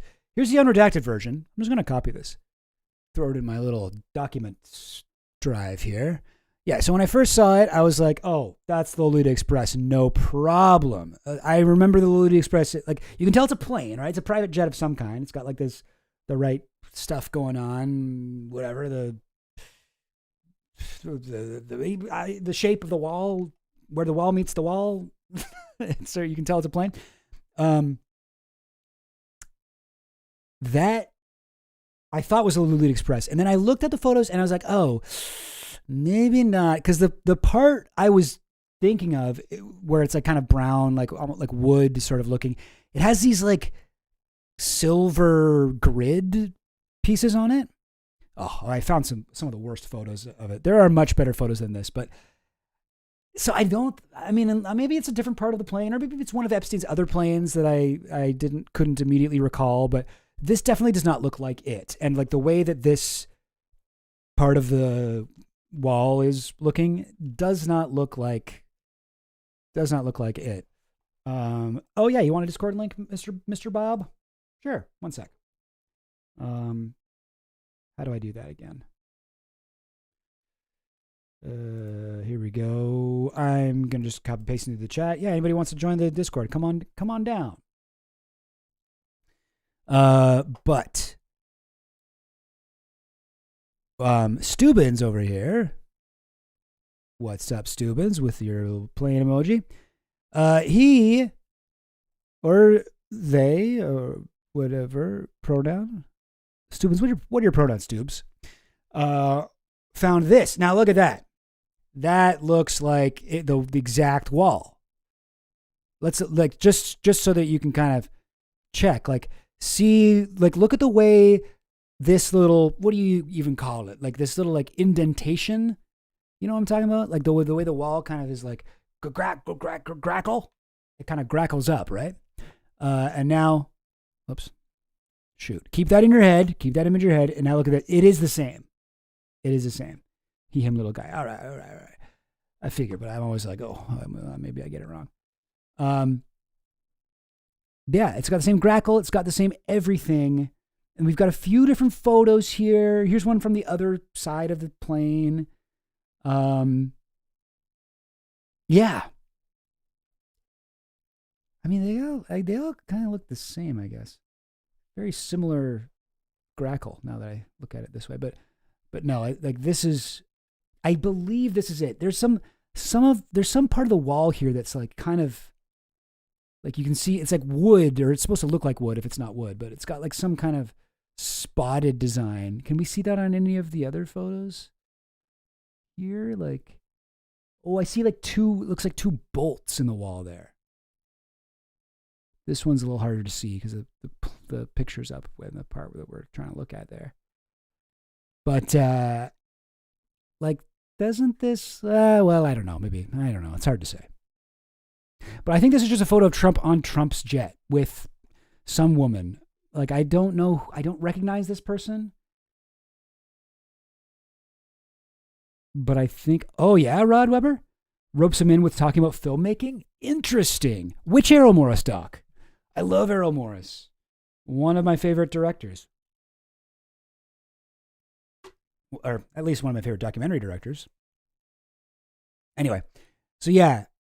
Unfortunately, guys, like I know we were hoping for some shit that really implicates Trump and shit. I don't think that these photos really do it. We got a photo of Trump on Trump's own jet.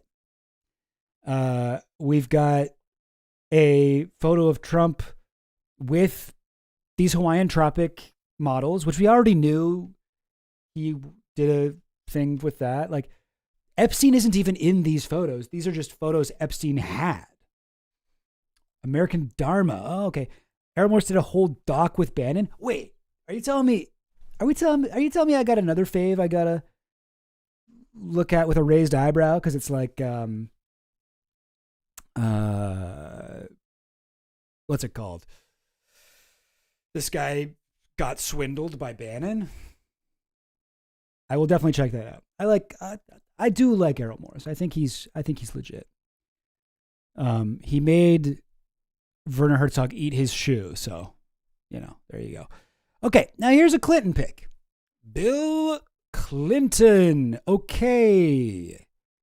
You got Bill Clinton, Guylain's there in the clown pants, mime pants. I don't know what those are. What you want to call those? Got Epstein. We got Bill Clinton wearing a pretty unique shirt. I don't know what is on it. It's pretty unique pattern though. Yeah, it's good. Okay, cool. Awesome. I will check it out. I don't know anybody recognize these folks? Who are these guys? No idea. Now, Mark, Yes, that's a great point. Bill Clinton's hair is not totally gray yet. It's tough to date this. It's not actually the earliest photo we have of Clinton and Epstein. That honor goes to the White House Gala fundraiser. Hang on, let me see if I can just Google it real quick. Epstein, Ghislaine, White House Gala fundraiser. Let's see.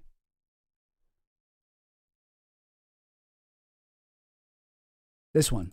There's a few photos of them at this. Now, this is from 1992, I think. Or 1993, maybe? Like early in his no, that's not right. After Gala, after sex times. No, I want to.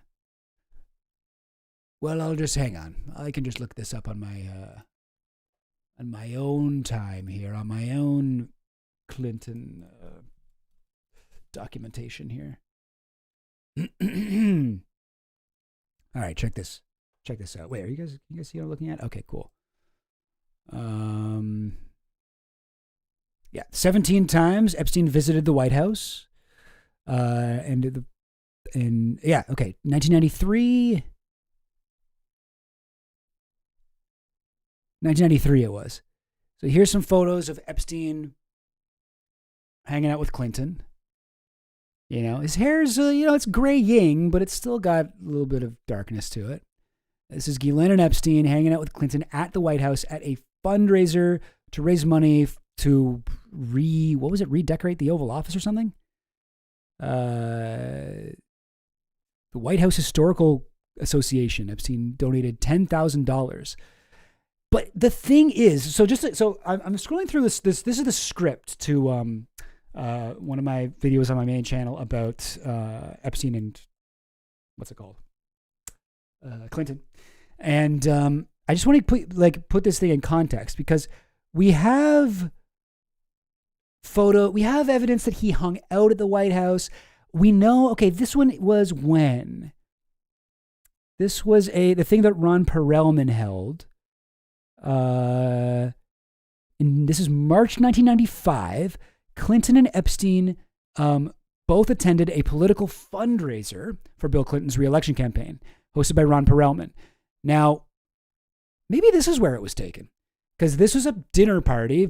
Only 15 people were there. Bill Clinton was one of them. Epstein was one of them. Richard Garrett, Bob Knuth. This totally could have been it. But wait, I don't think Ghislaine was at that one, though. So maybe not. Maybe not. Oh, that's Buffett? Oh, you're right. Okay. Wait. Okay, you know what? Jimmy Buffett, 1995. Let me just look this up. Yes, you're right. Okay, thank you guys. Sorry, I need to read the thing more. Maybe she was Epstein's +1. That makes so much sense. Okay, so we got it. I think. All right.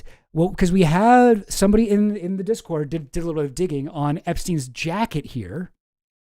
You can see Epstein's wearing like a jacket. It's got like some gold buttons on it. And we found a few other photos, and I say we, not me. This is Francis in the Discord. Two other photos of Epstein wearing this same jacket, and they're both from 1995. So, wow, this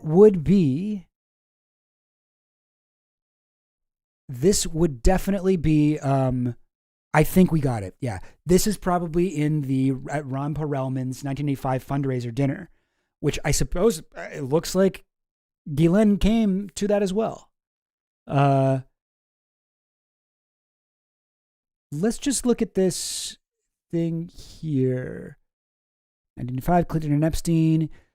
Revlon mogul Ron Perelman and his wife Patricia Duff hosted a small dinner party Thursday night for the president at their Palm Beach estate. The party of 15 included Jimmy Buffett, Don Johnson, Alfonso Banjul, Deandra Douglas, Paul AP Prosperi, this guy here, He visited Epstein, I think, 19 times while he was in prison.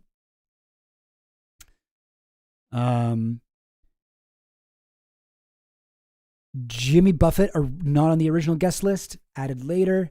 He may go to Haiti with Clinton, perform for troops. Actor Don Johnson, best known for his role as a detective in Miami Vice. Deandra Douglas, wife of Michael Douglas. Sylvia, Jeffrey Epstein, a business executive. That's funny. That's all they knew about him in 1995. All right, cool. Wow. Okay. No, yeah, I think we cracked the case, guys. I don't know who the woman is. Somebody was saying maybe Buffett's wife, Jane Buffett. You're thinking, Mark? Let's look up Jane Buffett. Let's just see. Jane Buffett. Jane Buffett. This is like would be when she'd be a little bit older. Let's say Jane Buffett, 1995.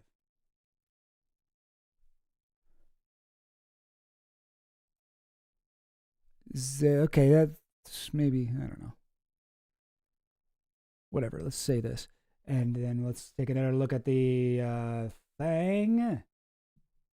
Oh, whoops, I'm looking at the wrong thing here. Hang on. No, this one. Yeah, I mean, that could be her. That's her. That's her. Jane Buffett. Yeah. It's definitely not. I'm not finding 1995 pictures, but I think we've cracked the case. I think that's Jane Buffett. Pour me a margarita. What's the song? Sit there frowning in Margaritaville. We gotta drink and wear Hawaiian shirts and lays. 'Cause we're old and we need to relax. Something like that. Wow. Jimmy Buffett. Rough day for not just Chomsky heads, but also the parrots. Is that what the Jimmy Buffett fans are called? I think parrots. Wow. Dang. Oh, I didn't see this. Is this recent? Did you see the Clintons did you see the Clintons' letter protesting them being asked to testify in front of Congress? No. I would love to read that. Please let me read it. Parrot heads, was it? Is that right? Parrot heads? It's a margarita day. Her name was Lola. Is that Jimmy Buffett? I don't know. Living it up in Margarita Town in the district of Mimosa Ania. Cool. Read the document. Bill Clinton. Oh. Hang on. Hang on now. Hang on a second here. Bill and Hillary Clinton's lawyer, Dave Kindle, writes a letter on October 6th to the House Oversight Committee opposing their live testimony regarding the Jeffrey Epstein investigation. I write on behalf of former President Clinton and... you know what? Okay, I do want to read this, but just so that I can stay organized here, let me first finish going over these photos. Excuse me. But yeah, not the earliest photo that we have of Clinton with Epstein, but that would be the second earliest event. And before, we did not even have photographic evidence of them together. We just knew that they were supposed to be at the same event. So, it's interesting. And we didn't know Ghislaine was there. So that may have been one of the first times that Clinton actually got to hang out with them. Because at the White House one, it was like a lot more, what's it called? Like, it was a lot less personable, let's say. All right. So yeah, here's the Bill Clinton one we were just looking at. I thought that was Adam Sandler for a second. No, that's Ehud Barak. Ehud Barak, the most decorated soldier in IDF history, or whatever, tied for that dishonor. Former Prime Minister of Israel, former, I don't know, a bunch of stuff. Business partner with Epstein, founded reporter. Him and Epstein worked with Peter Thiel, yada, yada, yada. The guy who Virginie Giuffre says was sexually assaulted her in such a violent way that she thought she was going to die. She thought she was about to die. Okay. Wait, okay, so this is all the photos that I have. Is this all of them though? Did I see all of them? Or was that just the second dump? I'm not even sure. I don't know, guys. Let's see if I can find a new Epstein photos.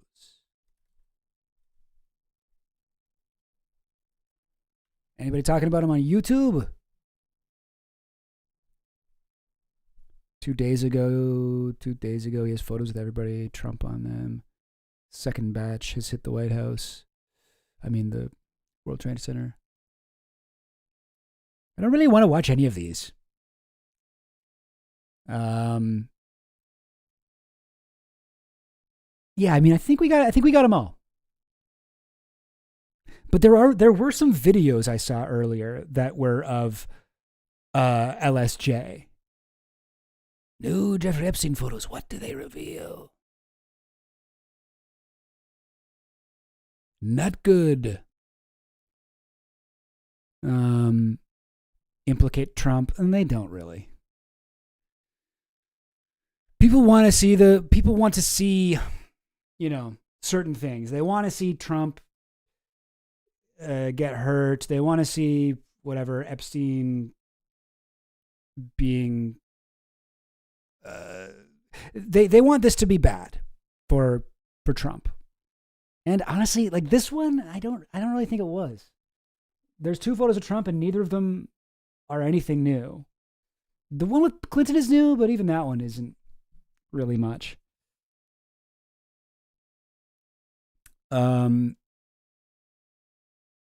it's just funny how people report on these. Expose Trump allies' dark secrets. I mean, Bannon, maybe? If his dark secret is that he hung out with Chomsky and Woody Allen. Oh, wait, let's watch Trump's response. There were new Epstein photos released today showing you and also Bill Clinton, Steve Bannon. What were your reaction to those new photos that were released today? Well, I haven't seen it, but I mean, everybody knew this man. He was all over Palm Beach. He has photos with everybody. I mean, almost, there are hundreds and hundreds of people that have photos with him, so that's no big deal. I know nothing about it. There were new Epstein photos. Yeah, 100% bet Beatrix. Yeah, we got a vibe for you. Don't worry, we got you covered. We got you. Have fun at school. I mean, and like, I'm sorry, like it's true. Like, yes, not everyone who's photographed with Epstein is, like a bad person. Like, it's funny because Trump doesn't seem to have seen the photos in this, because if he had, he'd be like, yeah, there's 2 pictures that I'm actually in. And they're both like, neither of them are with Epstein. One of them is on my own jet, and one of them is at a fucking beauty pageant thing that everyone already knew I was at. This has nothing to do with Epstein. But instead, he's like, everybody knew him, and it was just like, oh, yeah, true. Hang on, let me fix this. There we go. New Epstein photos. You gotta do it. We need it. We love it. I don't know. Trump went from running on making things affordable. Now I'm just Why is one of the most influential Democrats? It was just a disaster. There are a few things that. Sorry, guys. I just got sucked into the YouTube Reels or whatever. What are these called? Shorts. YouTube Shorts thing. You know how it is, right? You guys y'all got TikTok or whatever. Do no many Republicans even know about Bannon? I mean, I think so. Yeah, he's huge. Bannon War Room, that's like one of the more popular online things. How big is Bannon in right-wing circles? Sorry, Rod, I don't know why your message got retracted there. Sorry about that. Sometimes YouTube does that. I don't know why. I mean, yeah, there is right-wing reaction to the Bannon stuff. I mean, I've seen some of it. I've seen some of it. There's like people like sometimes like the MAGA base, like Trump guys, hate Bannon.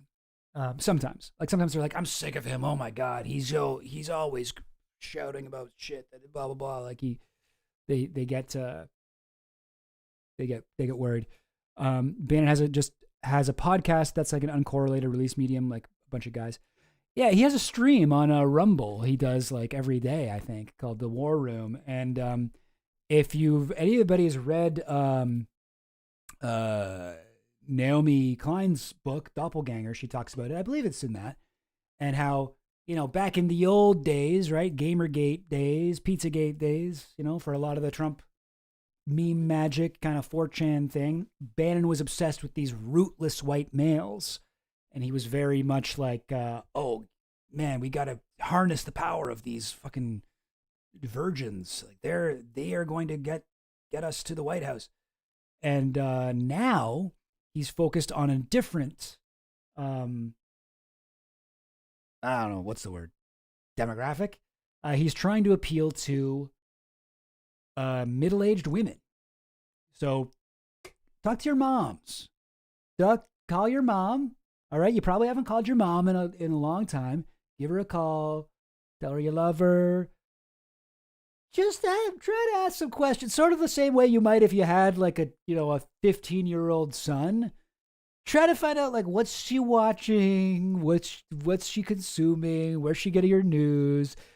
Do you understand that maybe you should double check things? Because this is the group that Bannon is kind of convinced is going to be the new boys. Oh, they talk about this in the Earl Morris doc? Okay, more reason for me to watch it. I actually debated someone once, and that debate has not been released, annoyingly. But I got flown into Cleveland about a year ago to debate. Not a year ago. Has it been? No. Like let's say 6 months ago. I got flued out to Cleveland to debate Mary Holland, who's this very sweet lady, very nice, very kind woman who is also a frothing at the mouth anti-vaxxer. Really bit. She runs the, what's it called? Department of Children's Defense League or whatever it was. The company that RFK used to run. She was the second in command until he left, and then she is now the CEO of it until he got his job that he was angling for at the White House. But yeah, no, she's so I debated her, and when I debated her, I was like looking up stuff she had recently been on, and she was on fucking Bannon's show like every day for months. She would come on and be like, "Oh, hello, Mr. Bannon. Yes, well, as we all know, the vaccines are the new Holocaust." She just say like completely unhinged shit like that on the thing. But you know what? I met her and she was nice to me, so I know it's one of those things. Listen, I can't be mean to someone who's nice, at least in person. Now I can be mean. I'm a fake friend. That much is clear. Anyway, yeah, I don't know if that debate's ever going to come out. I hope it does, because I think I kind of did good in it. But, yeah, frothing in the mouth is a sign of rabies. Yeah, exactly. She's a rabid anti-vaxxer. Gang. All right. So I think I believe, unless anybody has anything else for me, I think that's it for the. I think that's all I got to say about the new photos. But I might be wrong. But we're supposed to get the fucking Epstein files. We're supposed to get a lot more stuff soon. I think what is it? Friday is the deadline? What actually is the deadline? Let me look it up. Deadline. What is it? Epstein files. Deadline. I say out loud, not typing anything in. Oh, come on now. Epstein files release. Say Epstein files release day. December 19th. Yeah. So we're supposed to get the files this week. So maybe we'll get into that on the next stream. But for now, we're getting all the House Oversight Committee, whatever it is, all these other kind of stuff. That's all from Epstein's estate. So we got some We got some stuff. If they didn't get any epic owns of you, they won't release it. I mean, I'm sure they could edit it in an unflattering way. Oh, you found the thing? Oh my God, is it actually about? Oh yeah, you found it. College Unbound. The future of higher education and what it means for students. Oh my God. Okay, 2013, eh? So that would make sense. It would be sometime in the teens. Okay. Ugh, God, Bill Gates. Fucking guy. Well, okay, while we're here, I'm going to go ahead and put back on the thing we were watching earlier. Oh, shoot. I closed it, didn't I? Hang on. What was it again? Oh, geez. Oh, man. I only put the link in the chat like 14 times.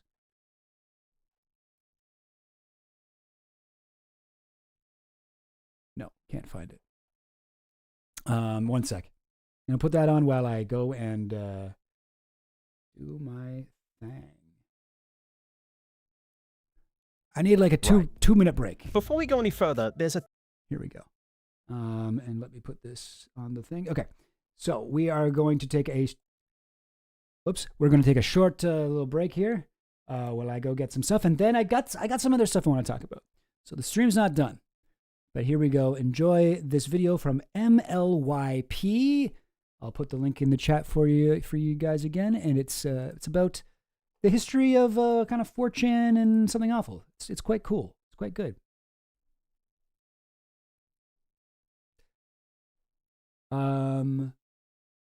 Yeah. Also, Rod, I get all my news from Sora too. Oh yeah, okay, cool.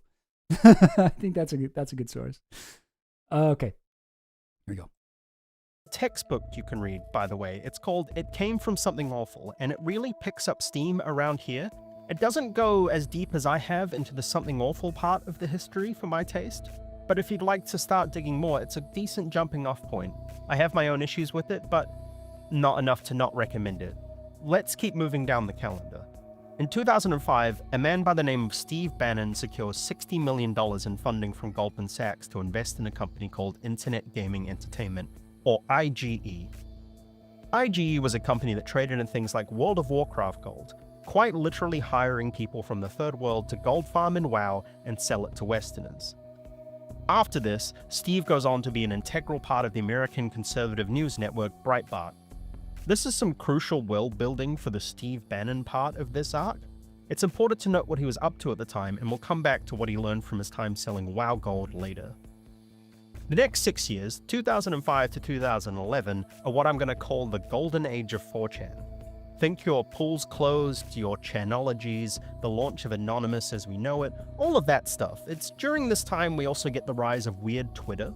A lot of the original inhabitants of that part of Twitter are also former Something Awful users or connected to Something Awful, like this guy. And from here, 4chan begins to massively outgrow its father. I personally mark 2011 as the end of this golden age. This is the same year that the board called POL, short for Politically Incorrect, is made. POL was made as a replacement for the deleted board known as N, which had been deleted because Moot thought it devolved into Stormfront. This new board quickly attracted users with a political leaning that would later be described as the alt-right, a breeding ground for the online right-wingers we know and love today. Going through now to 2012, one of the moderators of Something Awful's politics subforum called Sean Smith, also known as Vile Rat, was killed during the September 11th attack on the US consulate in Benghazi, Libya. Also, this is his tattoo. It's called the Vile Tat. It's Vile Rat's Vile Tat. Glenn Beck, in response to this incident, claimed that Vile Rat was actually a spooked-up CIA agent relaying communications to his fellow undercover agents using both Something Awful and the video game EVE Online as a medium. That's just Glenn Beck for you, but that being said, there is something a little suspicious about a guy just hanging around in a hot zone embassy like that with the job title Information Management Officer. Either way, shoot blues, tell Vile Rat. We're in 2013, the website 8chan, now known as 8kun, is founded by Frederick Brennan, aka Hot Wheels. Brennan considered 4chan to have grown into an authoritarian site and described 8chan as a free speech-friendly alternative. It's also time to do our best staff member at Little St. James impression and say, "Welcome back, Peter Thiel." He's funding Hulk Hogan's side of the Balea v. Gorka lawsuit because Gorka outed him as gay, and he saw this as an opportunity to take revenge. He does begin to get a bit more involved in politics from here onwards. It's very shadowy. His main method is kind of meddling in the background like a libertarian vampire, and also emailing a bunch of child traffickers.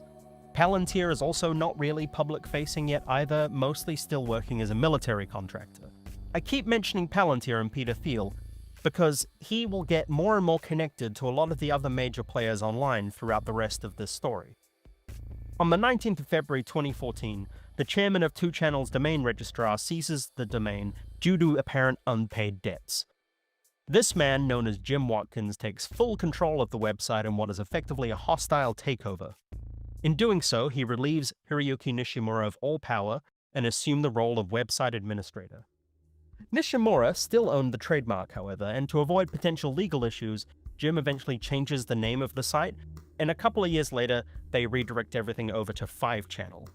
This same year, a second CIA connection appears with regards to Something Awful.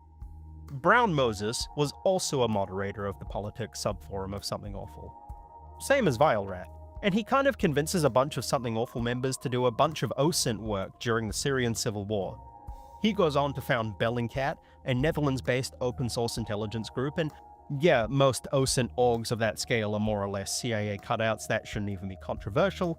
2014 is also the year that we prove there is always more, and it's always worse, because 2014 is the year of Gamergate. Aaron Gajoni makes a very, very long post about how he thinks he was abused by his cheating girlfriend Zoe Quinn.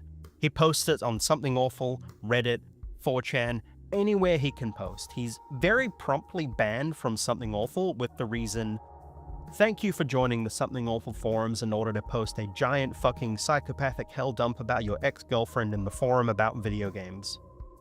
So rather than waste another $10 and re-register, he continues to cross-post the Zoe post on other parts of the internet, kicking off the culture war we know and love. And some of you are thinking, hey, that thing was actually about ethics and gaming journalism. My response to that is no, it wasn't. One of the core claims about Gamergate is that Quinn slept with a journalist for a review of their game Depression Quest. One problem with that is the review doesn't even exist. And a lot of very normal people are now rushing to the comments to tell me I'm wrong and journalists are all corrupt. And while they are entitled to their own opinion, Gamergate essentially functions as an online harassment campaign motivated by a right-wing backlash against feminism. All of this doesn't really stop Gamergate getting a lot of traction on the internet, because one of the people fanning the flames here was Steve Bannon, our WoW gold seller from earlier, who at the time was also actively emailing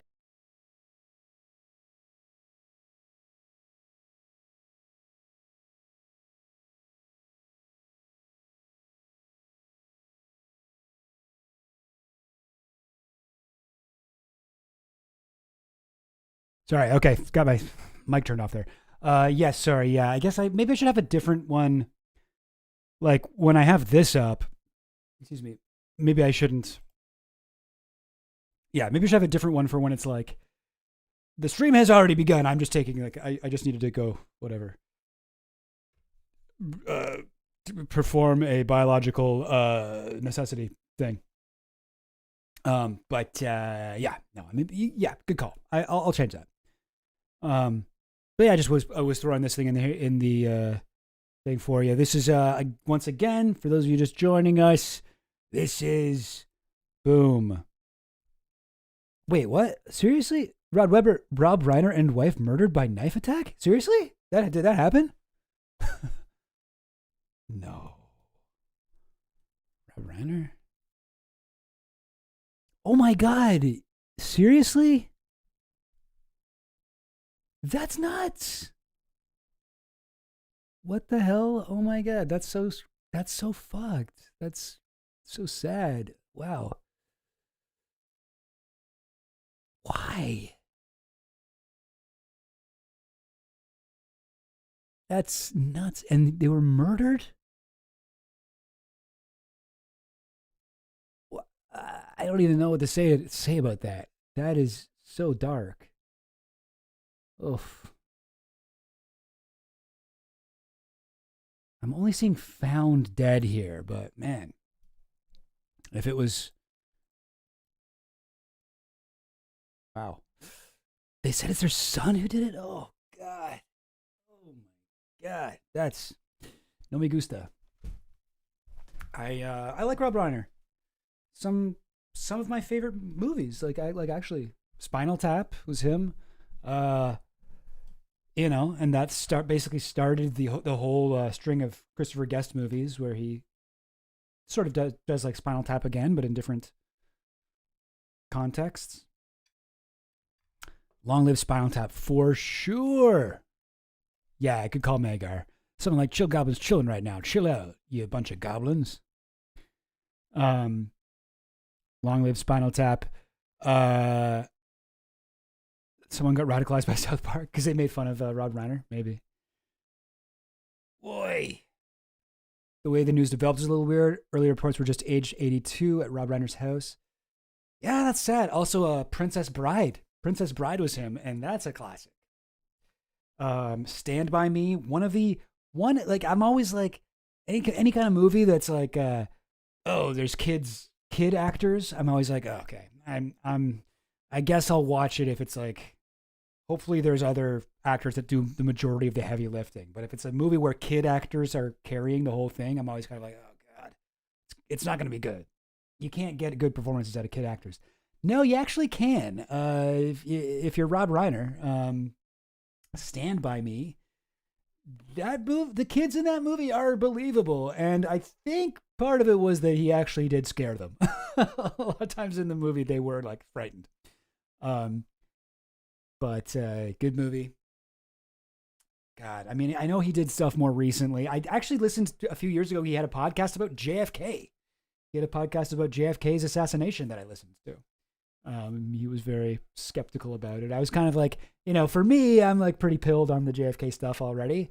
But I was kind of like, what's it gonna like? Is it gonna be?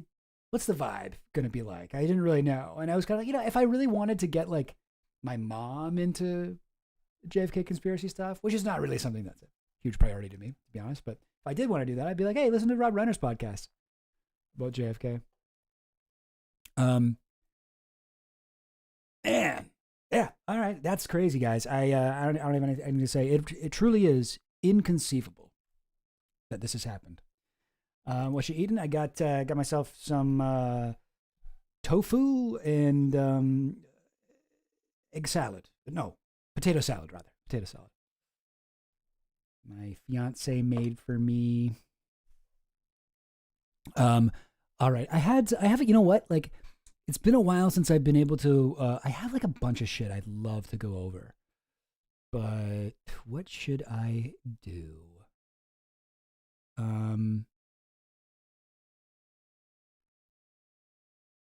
I thought that this was a good take on something or other. I saved this from a while back. I think it's good. Hang on. This is democracynow.org, the War and Peace Report. I'm Amy Goodman. We begin today's show looking at the growing scandal around the late convicted sex offender Jeffrey Epstein, both his ties to President Trump and a network of prominent politicians, academics, philanthropists, diplomats, and other public figures. Last week, Congress overwhelmingly voted. You know what? Yeah, let's just watch this. I thought this was a good take from Anand Giridharadas. Giridharadas. There's a different way to pronounce it, I know. I used to be quite into this guy back in the day. I guess I was a little bit more of a lib at the time, but I think he does good stuff. He does good writing, and he read through, I believe, all of the emails in the original kind of email dump a few weeks ago. There's some more from the Yahoo account now, but he read every single one of them, and he was kind of like, let me talk about what I've learned. And I thought he had an interesting take. He speaks a lot about elites and inequality, and he sort of comes from this world. If you've read his stuff, he has a really good book called Winners Take All about, elites and whatever. And he has I guess it's a Substack or some kind of online journal called, I think it's called The Ink or something like that. Geez, I don't know. I'm sure they're going to introduce him anyway, but But he had I think, a good take on something that I like to concentrate on when I think about Epstein, and also when I just talk about politics in the world in general, which is networking, elite power networks, and like what that means, and how Epstein is such a phenomenal example of this. Yeah. Let's give this a watch.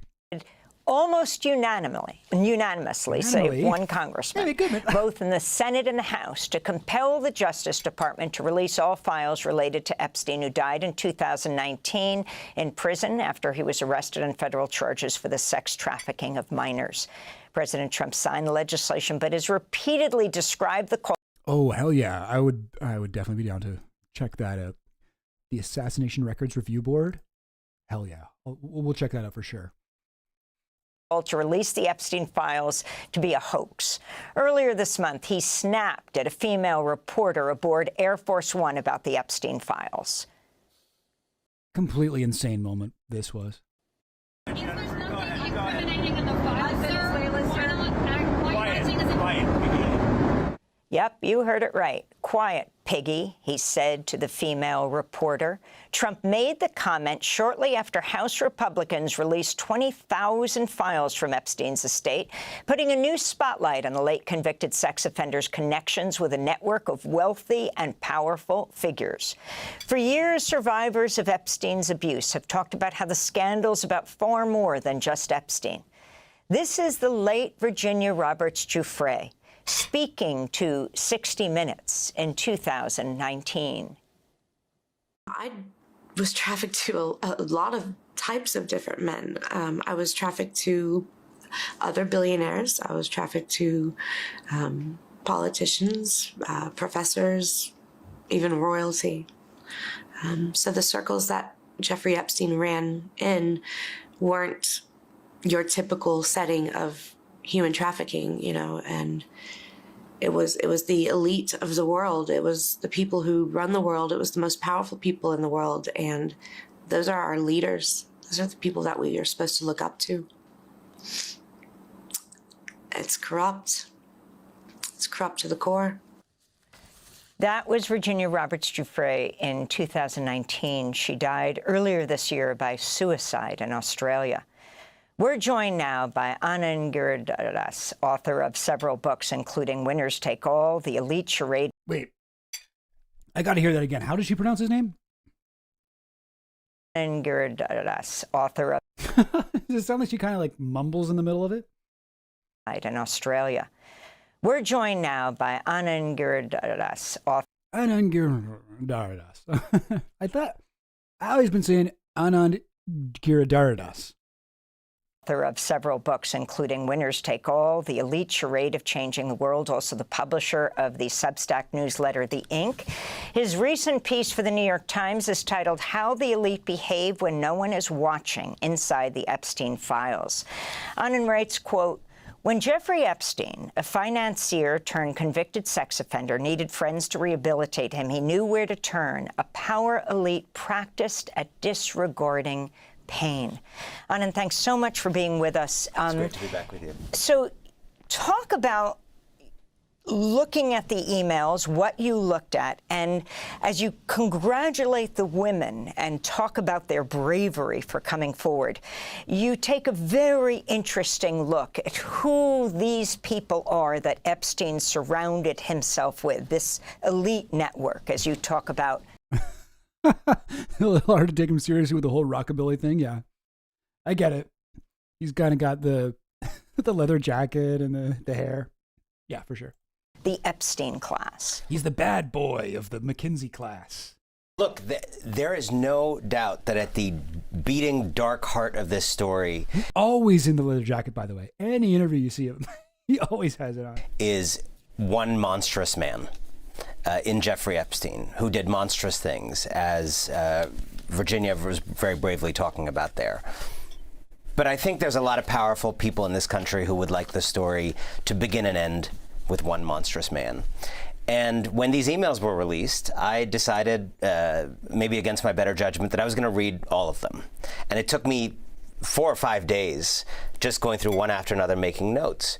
And I was really curious about all these other people, right? And some of them are celebrities and bold-faced names, like she was talking about. Some of them are utterly ordinary people no one's ever heard of. Some of them are professors, others. But I was interested in this larger network because these were the people that Jeffrey Epstein had, in effect, chosen to rehabilitate him socially and redeem him after he was a convicted sex offender trying to reestablish himself in society.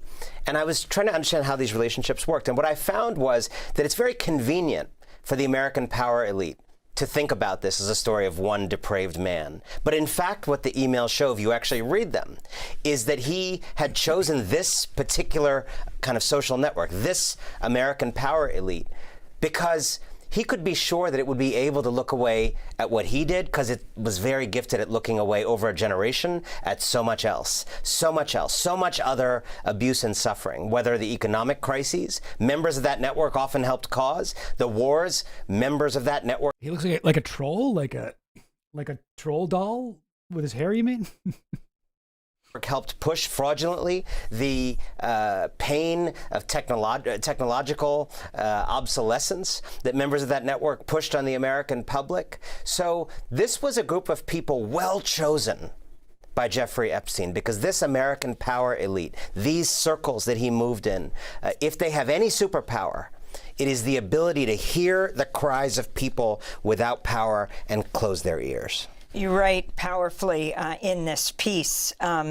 It's a tale of powerful social network in which some, depending on what they knew, were perhaps able to look away because they had learned to look away from so much abuse and suffering. And you often talk about them being on both sides of the political spectrum. You talk, and of course, it's not just American. You're talking about a British prince, though he's been stripped of that title. Andrew, you're talking about the Israeli former prime minister.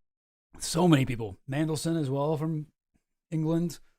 There's people all over the world. This is a global network of elites that I honestly, like, you know, I've spoken before about how the emails are the most we've ever gotten to look behind the curtain with Epstein stuff ever. Is the email release, but it might actually be, this might, excuse me, and I feel like this aspect of it is kind of underappreciated.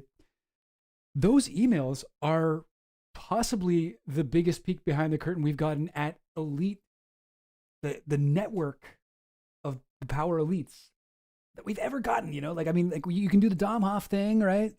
Where you look through all the people on the board of directors on all of these NGOs and think tanks and nonprofits, and then map all those guys out and look at the people on the board of directors for all of the Fortune 500 companies in America, map all those guys out.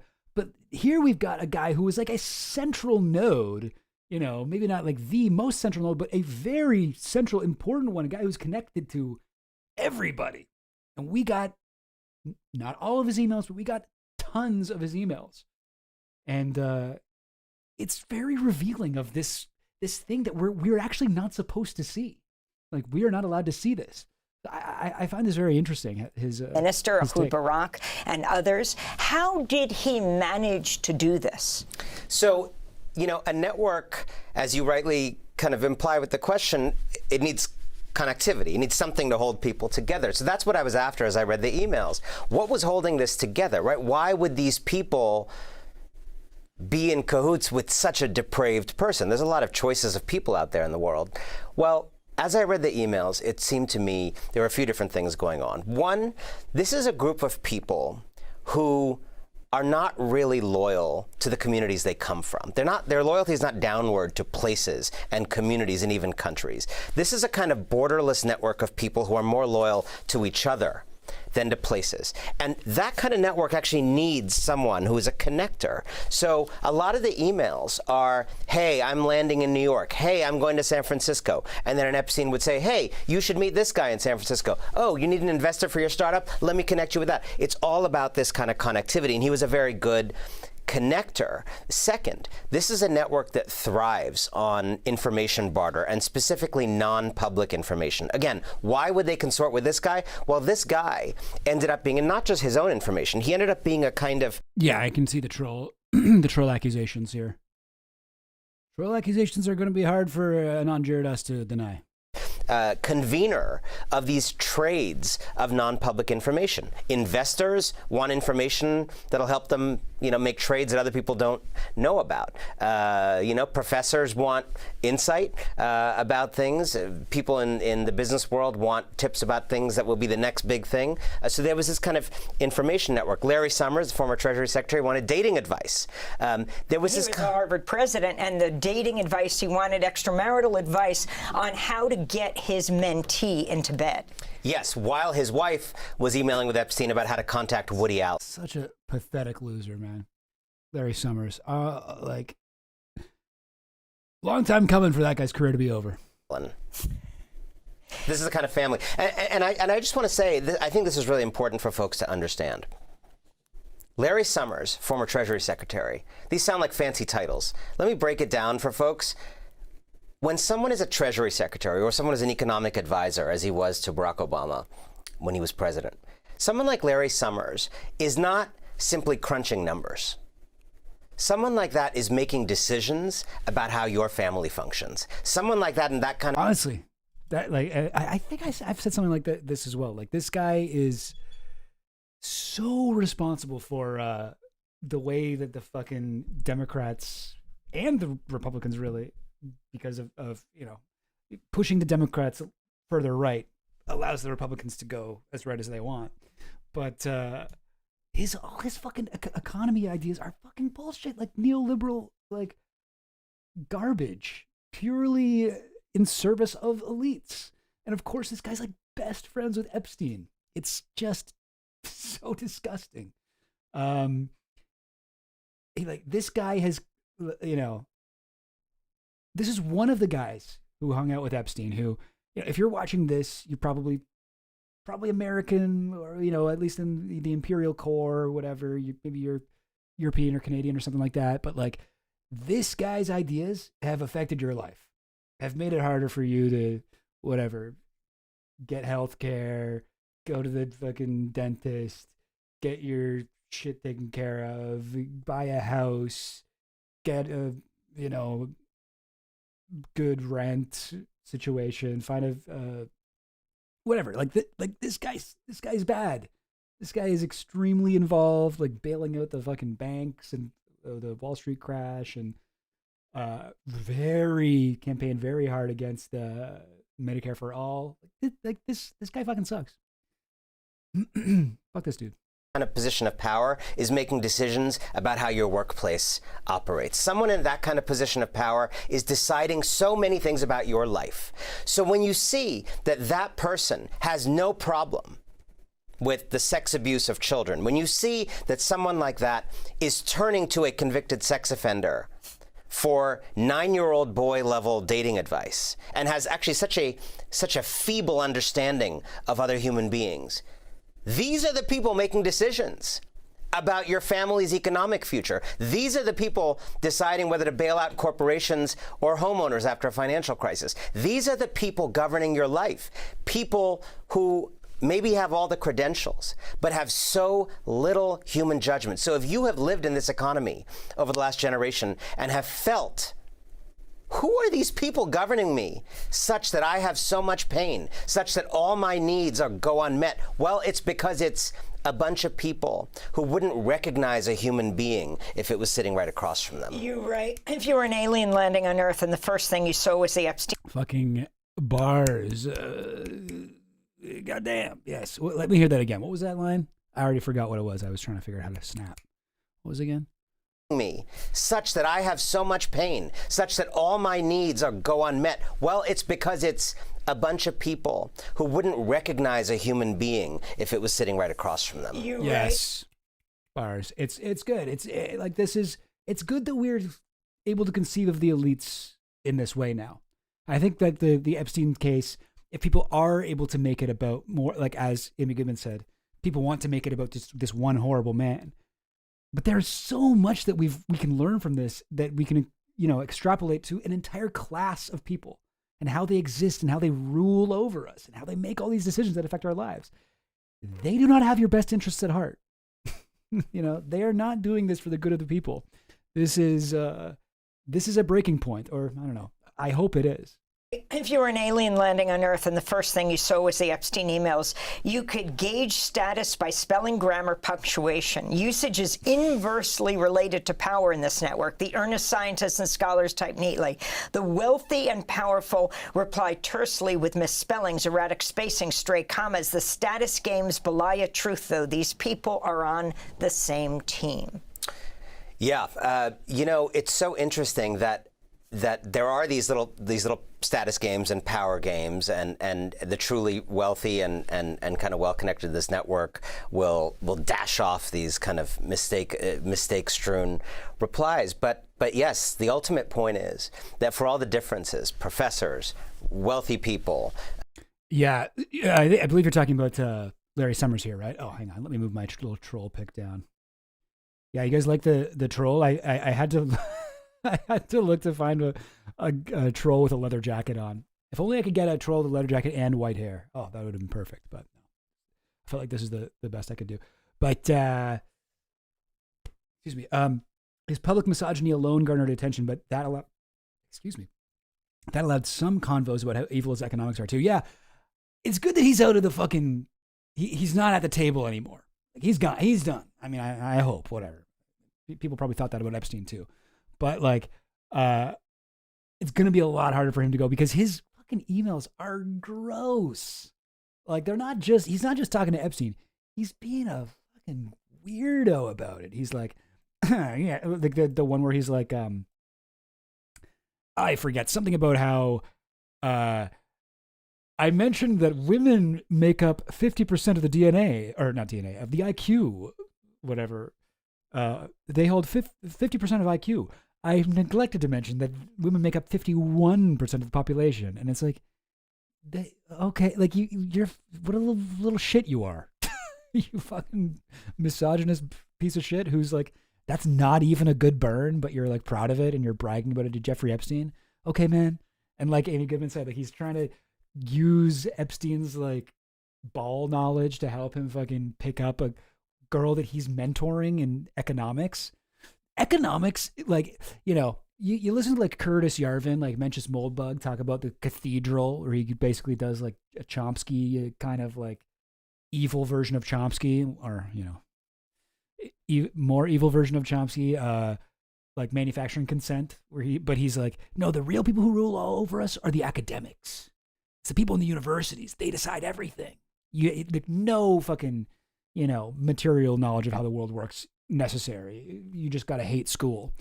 And like that isn't really the case. Like, yeah, I guess professors, whatever, academic consensus in some areas does affect the world in some ways. But the one place where he is kind of right that he would never acknowledge is the economics department, right? Like the School of Economics, like the Chicago school, you got like Milton Friedman, the Chicago boys, all of this shit that fucking took over like South America, right? Chile, Pinochet, all of this fucking School of the Americas shit, all the CIA like force feeding neoliberalism down the throat of the fucking global South. That was a thing that was kind of started by these economists. So Larry Summers being like the head of the economics department at Harvard or whatever, being this academic titan, that actually is a way that you can have influence on world events as a economist, and I guess, I'm getting a little bit off topic here, but we could get into like Kissinger and how he was able to infiltrate the elites. If we look at actually this may be a good time to look at this. I think I had it in here. When we talked about Domhoff before, he has this thing about like, here's how to conceive of the power elite, right? We've got the social upper class. So these are just what we think of when we think of rich people. Who showed up to fucking Kris Jenner's birthday party, right? like all of these socialites. This is like your Ghislaine Maxwell's of the world, celebrities, not just, rich people, Paris Hilton types, but like, maybe some like actors, musicians and stuff are in this area, right? The social upper class. And then down here, we've got the corporate community. We've got CEOs, executives, boards of directors, the people who sit on multiple boards and create this like crazy network of, interconnection and whatever. And then over here in the third, not a quadrant, tridrant, I don't know what you call it, the third circle, we have the policy planning network, what Domhoff calls the political party of the elite. The real political party of the elite isn't Democrats or conservatives. It's the policy planning network, this huge network of nonprofits, NGOs, think tanks, policy planning procedure, organizations. And they have their boards of trustees as well, who also interlink with the boards of directors that we have in the corporate community. But you'll see this other thing here, hired experts. So these are people, academics, not necessarily rich people, right? Like Kissinger would definitely be in a hired he started his career as a hired expert. He was a professor of political science, I believe, was Kissinger's thing, but also Larry Summers, economics guy. And why are these nerds able to infiltrate the power elite, right? Why are they able to get up here? Because what they have to say is useful, right? What they have to say is useful to the power elite. They get invited to come speak at a think tank. They go to Bohemian Grove. They get invited to hang out at the Council on Foreign Relations. They meet other people. Eventually, like in Kissinger's case, he gets hired at the State Department. He becomes like a massively powerful figure, arguably more powerful than many presidents. But a lot of people in this circle of that Domhoff refers to as the power elite they're not even politicians, but they are the people who make decisions that affect your life. So anyway, I don't know if that was as relevant as I hoped it would be, but yeah. Oh yeah, big time. The newest Domhoff is the newest version of his book, Who Rules America, is I think from 2021, and he gets into the think tanks hardcore. I think he specifically talks about McKinsey too. Scientists, cabinet secretaries, for all the different professions in the network, different attitudes. I think that, yeah, like Minsky, with Epstein in particular, like his interests might diverge slightly from like the class interests of the elite. Like he was very obsessed with, number one, he just liked nerdy, like cool math stuff. So he liked hanging out with, guys like Minsky who were like AI dudes or whatever. I don't know that was particularly, I don't know that Minsky himself was able to join the power elite through his association with Epstein or anyone else. But I mean, or maybe it was an AI thing. I mean, AI has been talked about as, oh, this is going to be the next big thing for even before ChatGPT or like LLMs kind of existed. You can watch Elon Musk talks from back in the day, like from 10 years ago. The person to become the world's first trillionaire is going to be the first one to create AGI.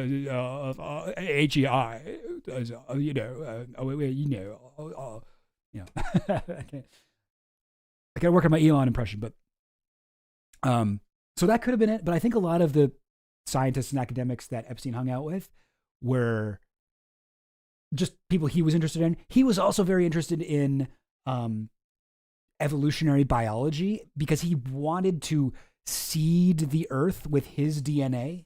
He wanted to create a race of Epstein children and breed them all at a fucking ranch in New Mexico, Zorro Ranch.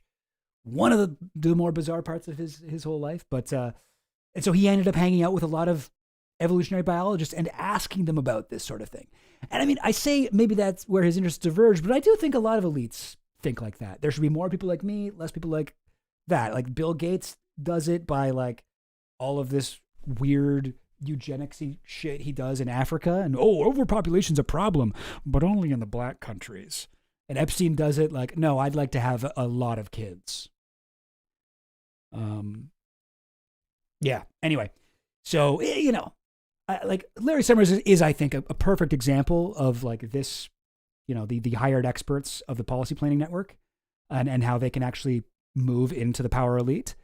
But I'm not saying that everyone Epstein hung out with is an example of that. I don't think I would put Minsky up there. If he was still alive, maybe.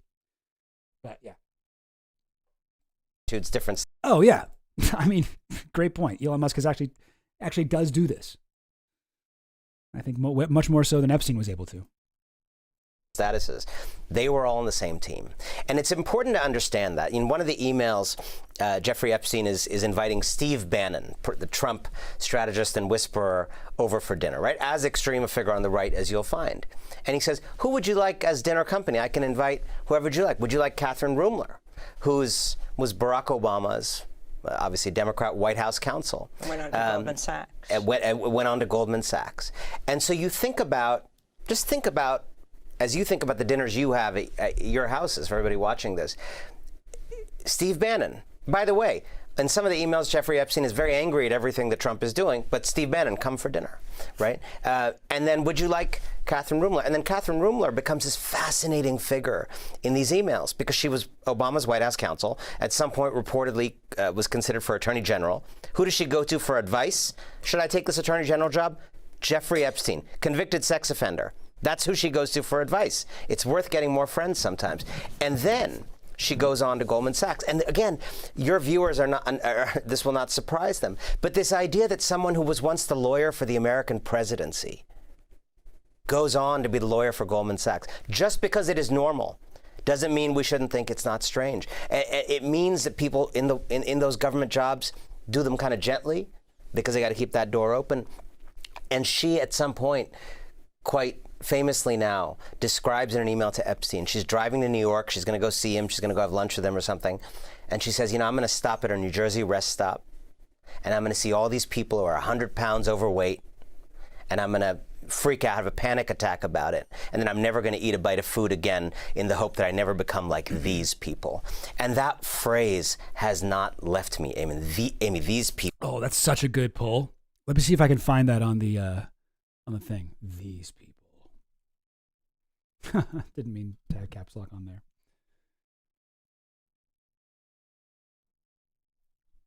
Maybe like these people?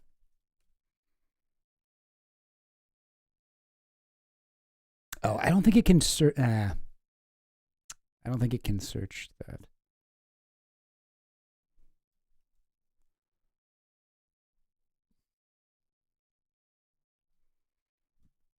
No.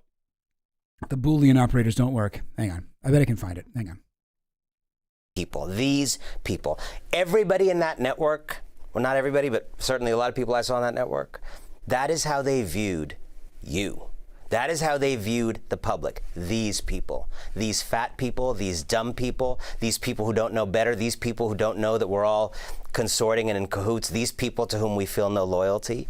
Of course, Goldman Sachs then declared a few years after she joined that anti-obesity drugs are a $100 billion opportunity.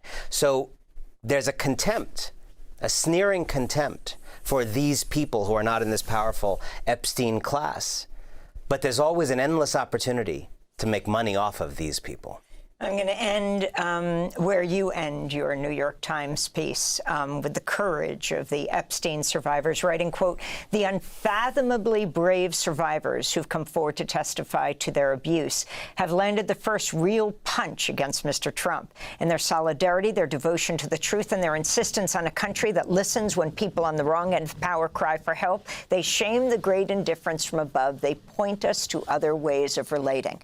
So let's turn to Epstein survivor Teresa Helm on Democracy Now! In July. We cannot continue to have these people or systems continue to get away with anything that they can get away with because they're skating through, they're dodging accountability, there's too much money involved. So, people silence through money. we have got to change it's degrading our society to continue to allow these predators and perpetrators to get away with harming so many people. And in your final comment.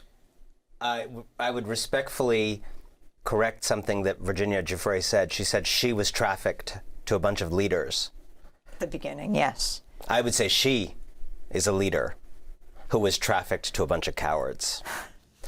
And all these women have proven themselves. Okay, sorry, I'm trying to do a bunch of things at once here, but yeah, I like that line. Maybe it's a little cheesy, but I thought it was good.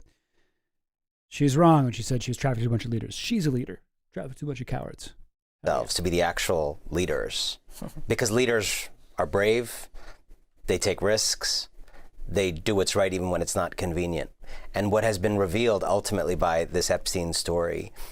Okay, sorry, guys. I was looking for this. I found it. This is from Kathy Rumler, the Obama advisor who became a, excuse me. Oh, should I take away the troll? I kind of like the troll. I'll keep him there for now. Maybe I'll shrink him down a bit.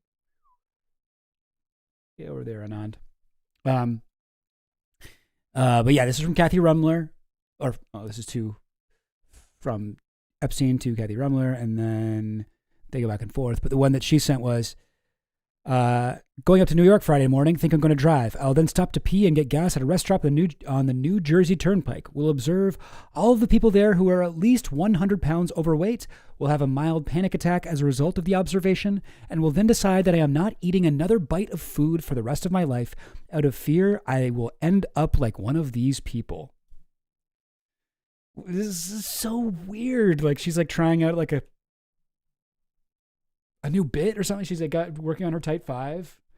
She's like trying to get into like a stand-up comedy. This is one of fucking Obama's advisors too. Kathy Rumler. Awesome. Really cool. Really good. Really cool stuff. One of these people. Yeah. Honestly, it does reveal a lot. Like, this is how a certain class looks down on regular people. What's her background? Did she grow up rich? Received a Bachelor of Arts in English, Georgetown University Law Center, editor-in-chief of the Georgetown Law Journal. How old is she? When was she born? 1971. She clerked for Judge Lewis on the Third Circuit in 1996 when she would have been, what, 25? Yeah, 25 years old. This guy was a big deal, I guess. Okay, so I'm guessing she was a big deal. I'm guessing she was from like a rich family. But it's hard to say.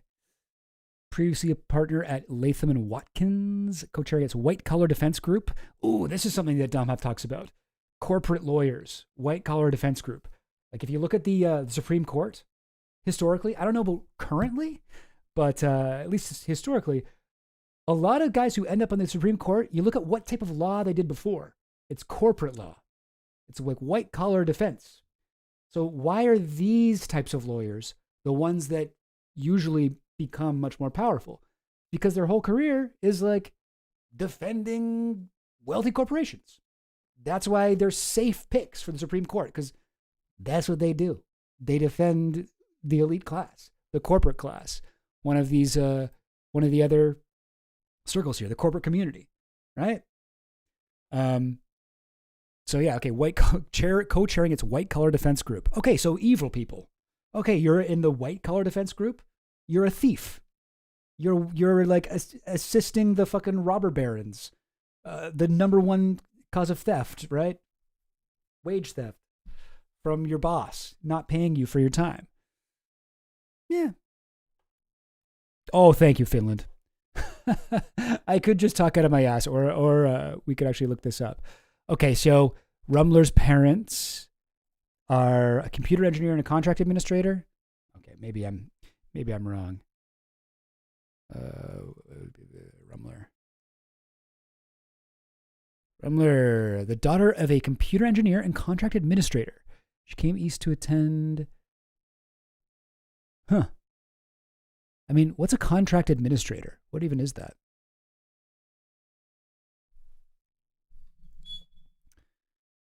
Oh, interesting. Wait, she was on the Enron task force? That was like the guys that took Enron down, right?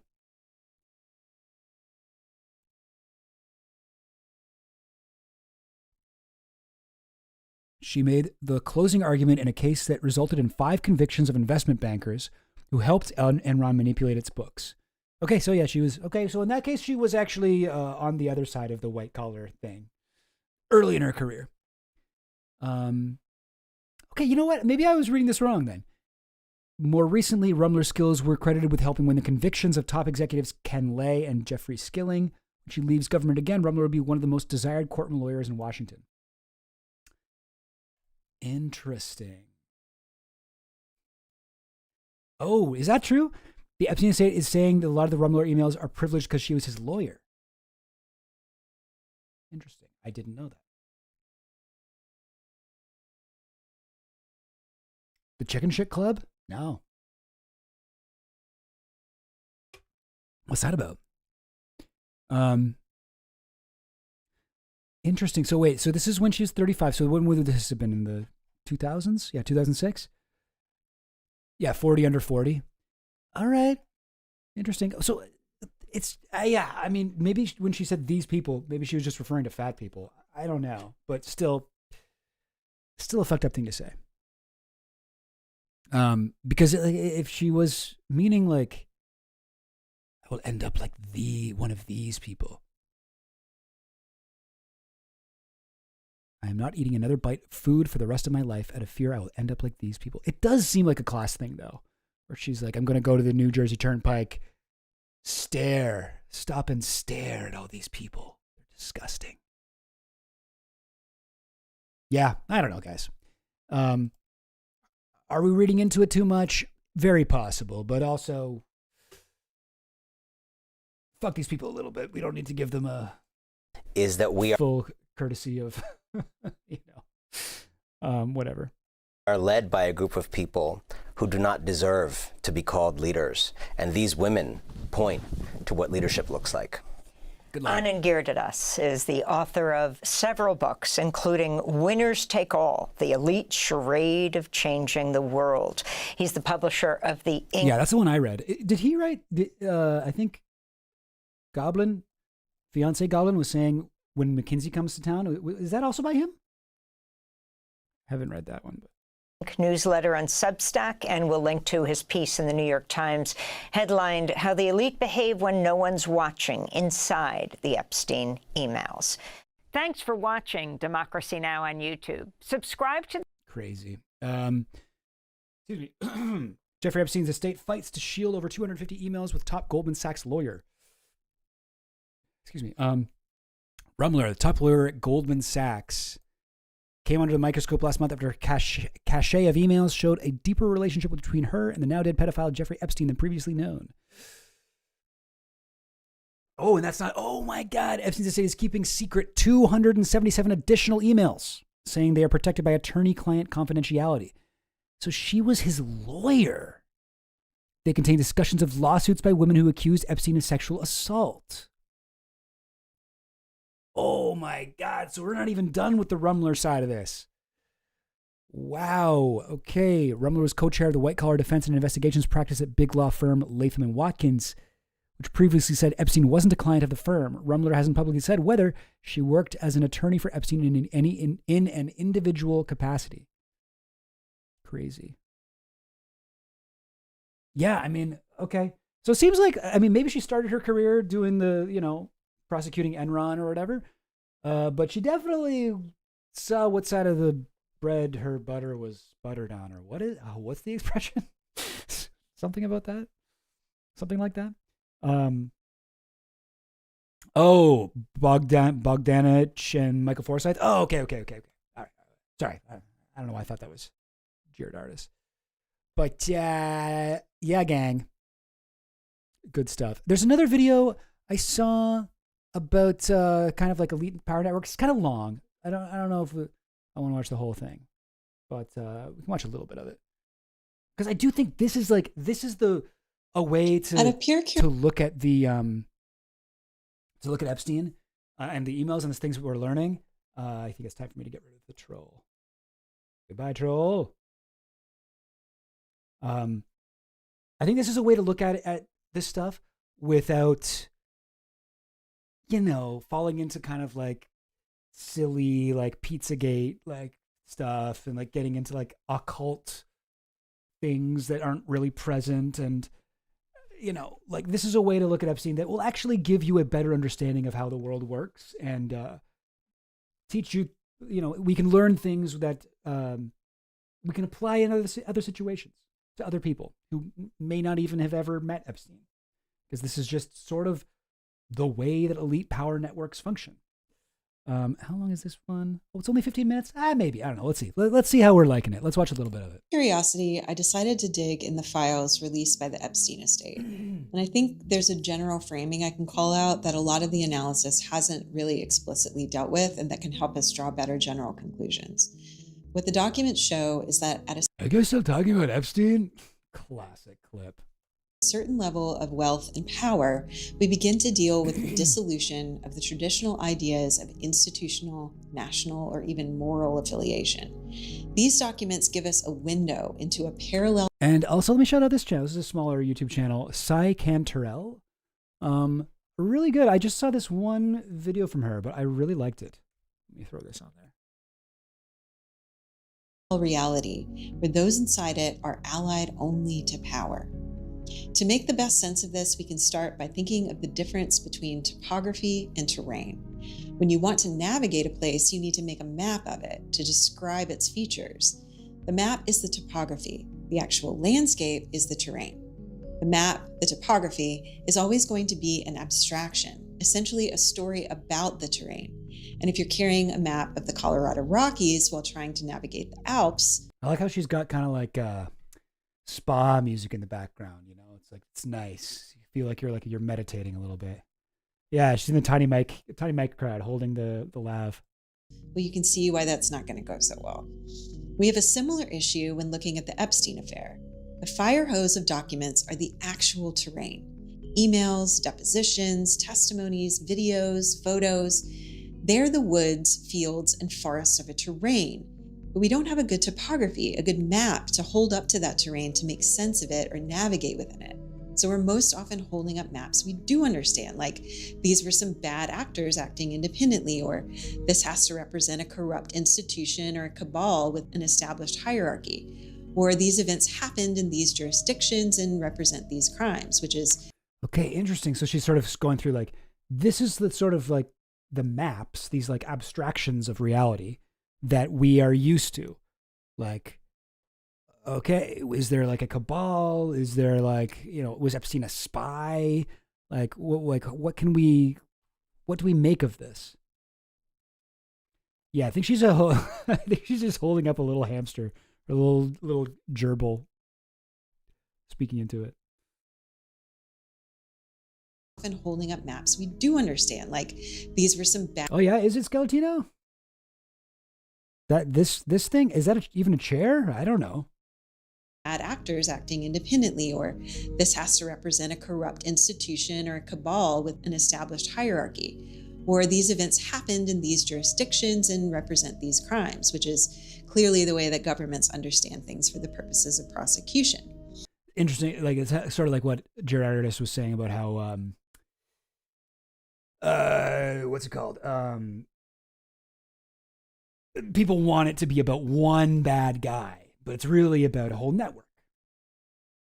But the real story we can use to better understand what we're dealing with is contained within the documents themselves and referenced many times in many contexts. This is a system of power and influence that does not correspond to most people's maps or even understanding of how the world works. That's often the point. I was thinking the same thing, that the plate is, look, yeah, it's like a little like tangent on the top of her head. Like she looks like she's like Amun-Ra or something, the Egyptian sun god, with the Ra Harakti. Traditional political theory has it that state power is what has legitimacy. That is, that all subjects of a state recognize the state's power to exercise coercive authority.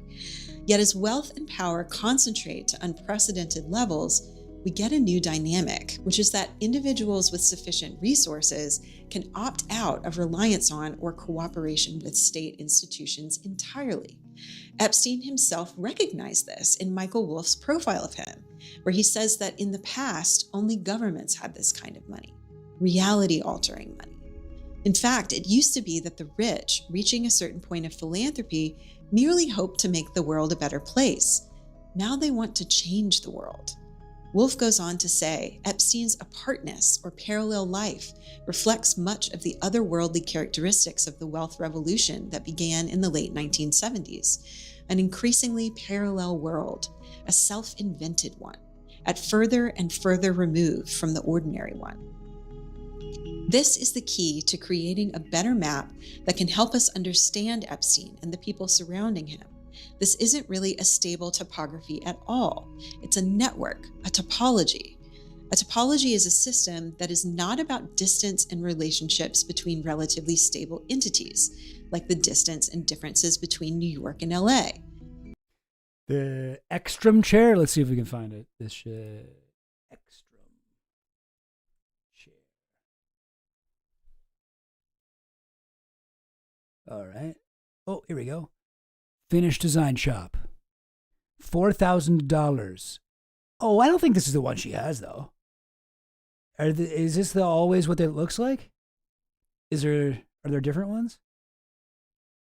Or,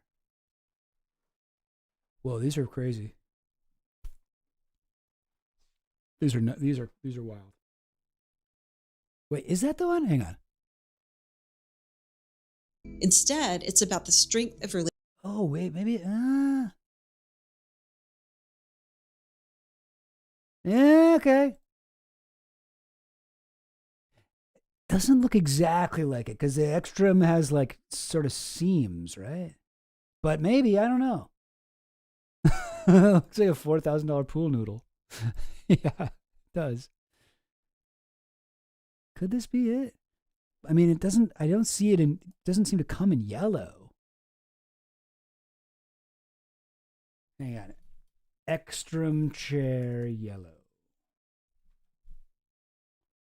Okay, here we go. Yeah. Maybe.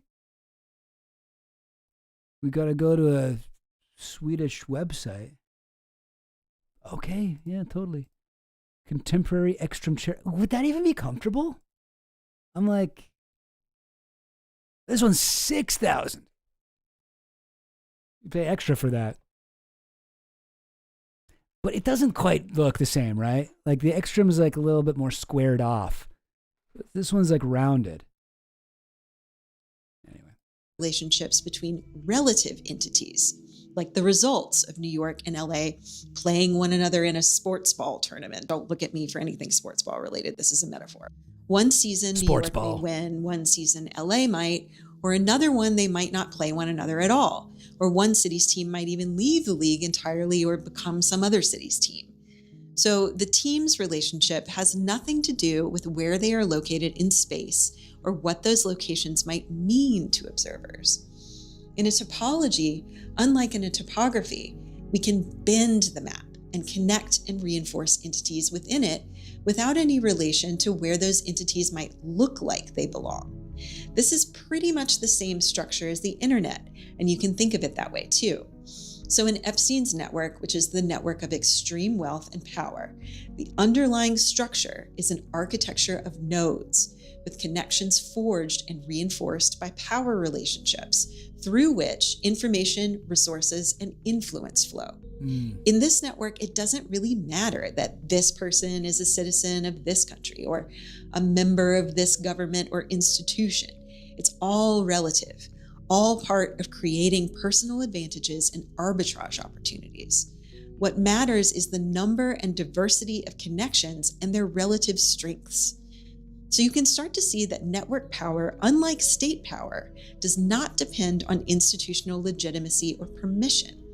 It's interesting that Joshua Cooper Ramos' book, The Seventh Sense, was in Epstein's documents because it's about exactly these issues. Ramos' thesis. Oh, interesting. This was like a cool book. Ramos' thesis, she's about to say. Because it's about exactly these issues. Ramos' thesis is that power in today's world emerges from the ability to build, connect, and control networks, not by using more traditional means of authority. He also says that any institution, state, or person that does not develop an intuitive and nimble understanding of these networks, which is the seventh sense alluded to in the title. See, the thing that makes me not want to read it is that it's got a Malcolm Gladwell quote on the front of it, but it does seem relevant definitely to this. And I guess like Malcolm Gladwell, because I've read a few of his books. The one he did, was it The Tipping Point? Or I think it was A Tipping Point. But he talked about how like certain people are connected to a lot of other people, and they can kind of send people down these whatever. Like you probably have if you aren't this like connector person. Gladwell wrote about how you probably have one friend.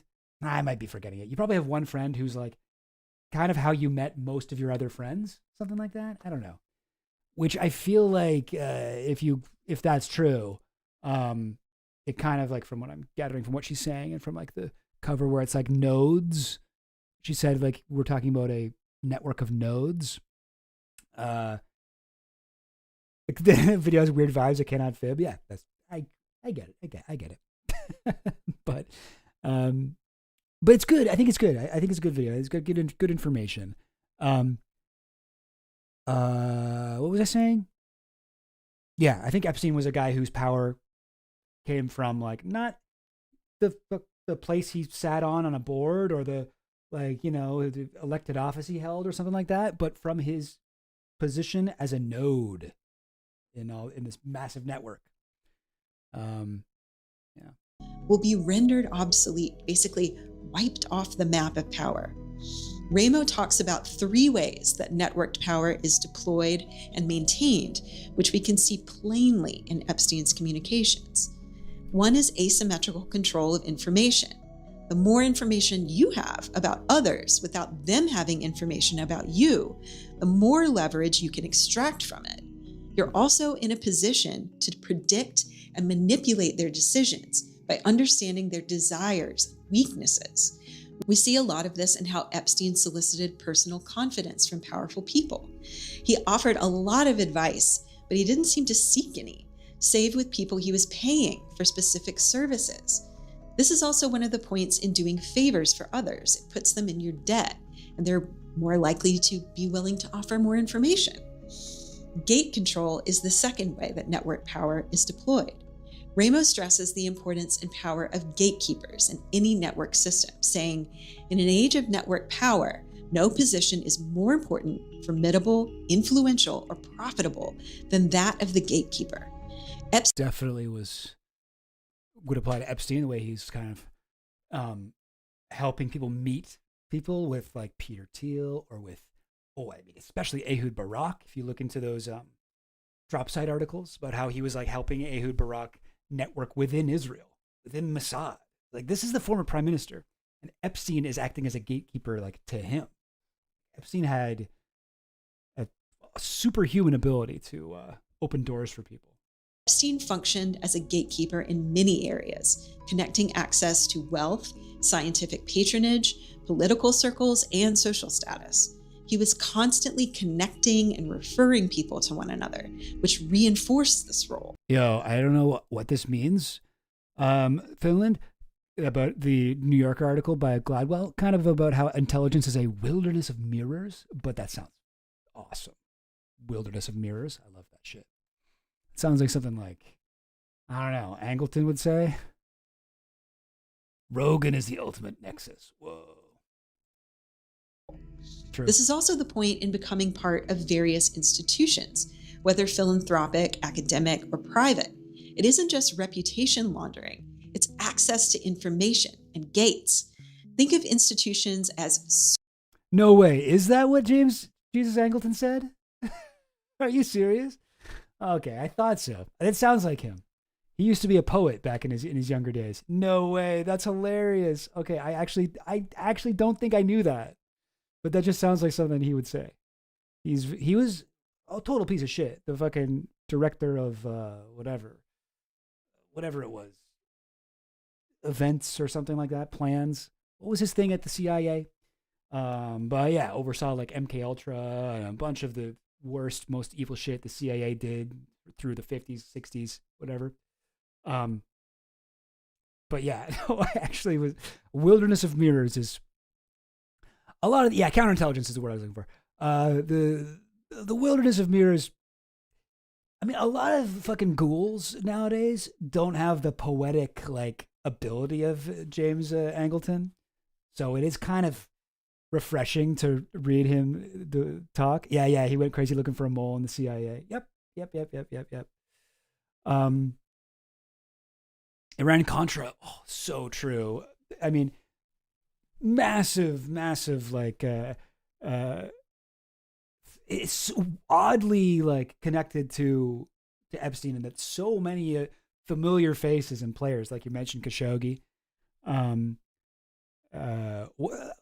What do you mean about the Teal though? Like Teal, you mean coming along? Oh, you're saying Khashoggi to Poindexter to Teal.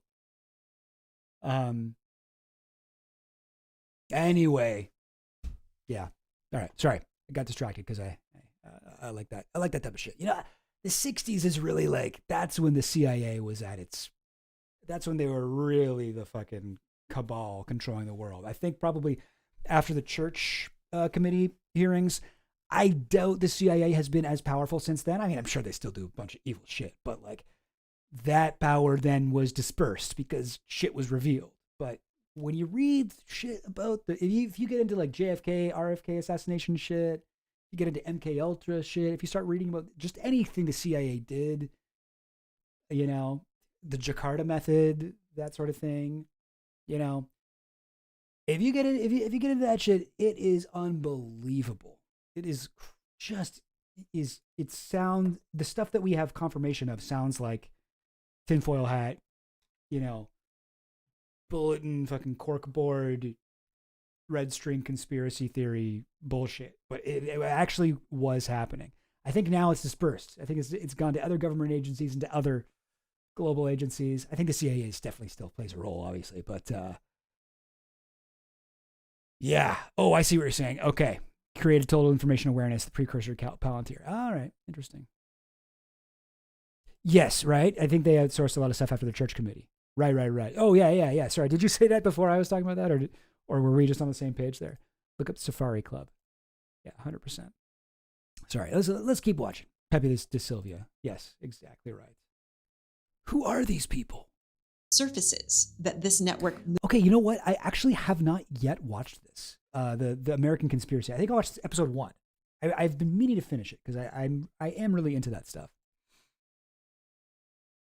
Moves around and through more than closed, stable boxes. Institutions are points of leverage and amplification. The third is trust graph manipulation. Sorry, I'm trying to take this all in. Okay, so she's like, these are the three things. The first thing was, I think, one of them was gatekeeping, right? Oh, it was like connecting. Was it number 1, connecting? Number 2, gatekeeping. Number 3, trust graph manipulation, I think. Deploying network power. Yeah, okay, so she's talking about like, why do you become powerful when you have a big network? Institutions are points of leverage and amplification. I heard this already. Is trusted by others in the network. Epstein cultivated his trust graph carefully. He made sure it was diverse and spanned all kinds of industries, localities, and institutions, and he often selected surfaces that had very specific connotations for power and prestige, whether that's Harvard or MIT or the Virgin Islands. Then he leveraged asymmetrical information and gate control to that was it. Asymmetrical information and gate control. It's like, I'm holding back some of my information, or I'm giving you only the information that you need. I'm not just like giving you everything or whatever. And I'm gatekeeping. Enforce his trust graph. All of this is why his ability to hold power derived not from legitimacy of character, but from strategic positioning. And it's crucial to understand that he was trusted to maintain confidentiality, to provide access, to not reveal information about others, not because he was trustworthy and I'm going to absolute. speed this up a little bit. Let me know if it becomes unlistenable for you guys. I feel like she talks kind of slowly, naturally, like this sort of spa voice. I'm going to go to 1.2. Terms, but because in this network, mutual vulnerability creates mutual silence. And this is the main reason why people continued to seek his counsel, even after his conviction, which he recognized as having strengthened his position in certain cases. He said, at a certain level of finance, almost everyone is allied with an institutional interest. This is an Epstein quote. Wow. At a certain level of finance, almost everyone is allied with an institutional interest. You are part of government, or you want to be in government, or you are connected to a bank or other portfolio, or you have key relationships with certain corporations or industries. Because of my situation, I have none of that. I have no institutional ties, which makes me, in some sense, one of the few wholly independent sources of information and actual honest brokers. That's the usefulness of disgrace. Wow, yo. Okay, that's crazy. That's crazy, dog. So it's like, this is how Epstein was able to leverage even his, like, you know, his disgrace, his lawsuit in his own favor. I have no alliance with an institutional interest. Like, you know, when I tell you something, it's true or whatever. Like, at least that's how he was perceived, as one of the only actual honest brokers, one of the few wholly independent sources of information. Wow, that's really crazy. It's via Wolf, but I mean, like, I think this is a pretty interesting kind of angle.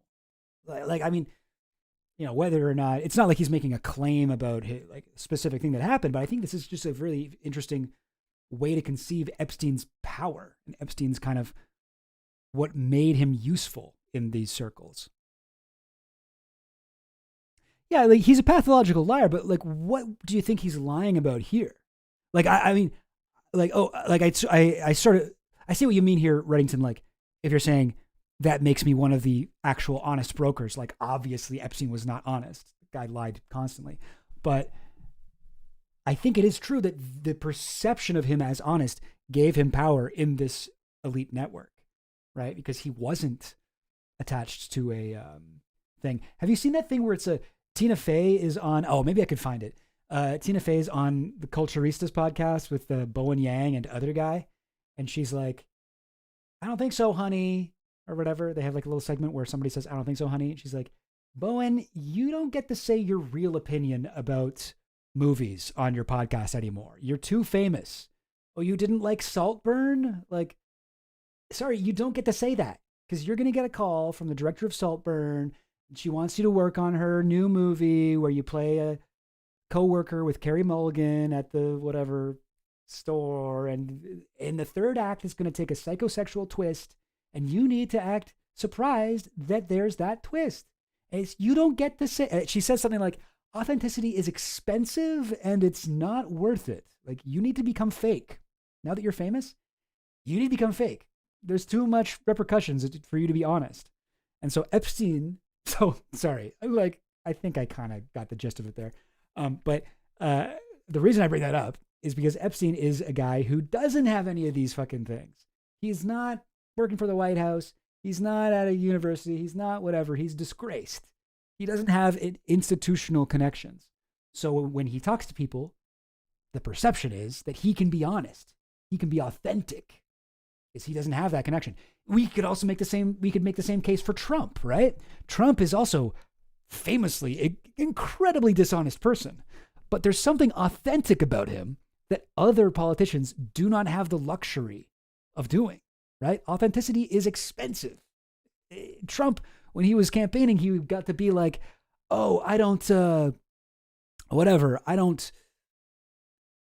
need to take money because I'm already a billionaire. I don't need, and I know that all of you accept money from rich people because I used to pay you guys. I used to give you money, and you like, he got to say shit on stage. He gets to swear. He gets to be vulgar. He gets to be like, he gets to kind of shake off these sort of like sexual assault scandals because he's not like these other guys. He's not connected in the same way that they are. And that gives him power, you know? Like it's different, but it's sort of in the same vein, I think. I think people can mistake charisma for authenticity. True. But like if Trump was a, you know, conservative party, like old school guy in the conservative party with all these connections already made, he wouldn't have been able to speak like that. He wouldn't have been able to say these things. And there is a sense in which, like, I'm not being like ironic here. I think Trump is able to be more authentic than most politicians. And I think that is absolutely part of his charisma. Obviously, I think he's like a naturally charismatic guy, but I think part of his charisma is he's able to say things that we've never heard a politician say before.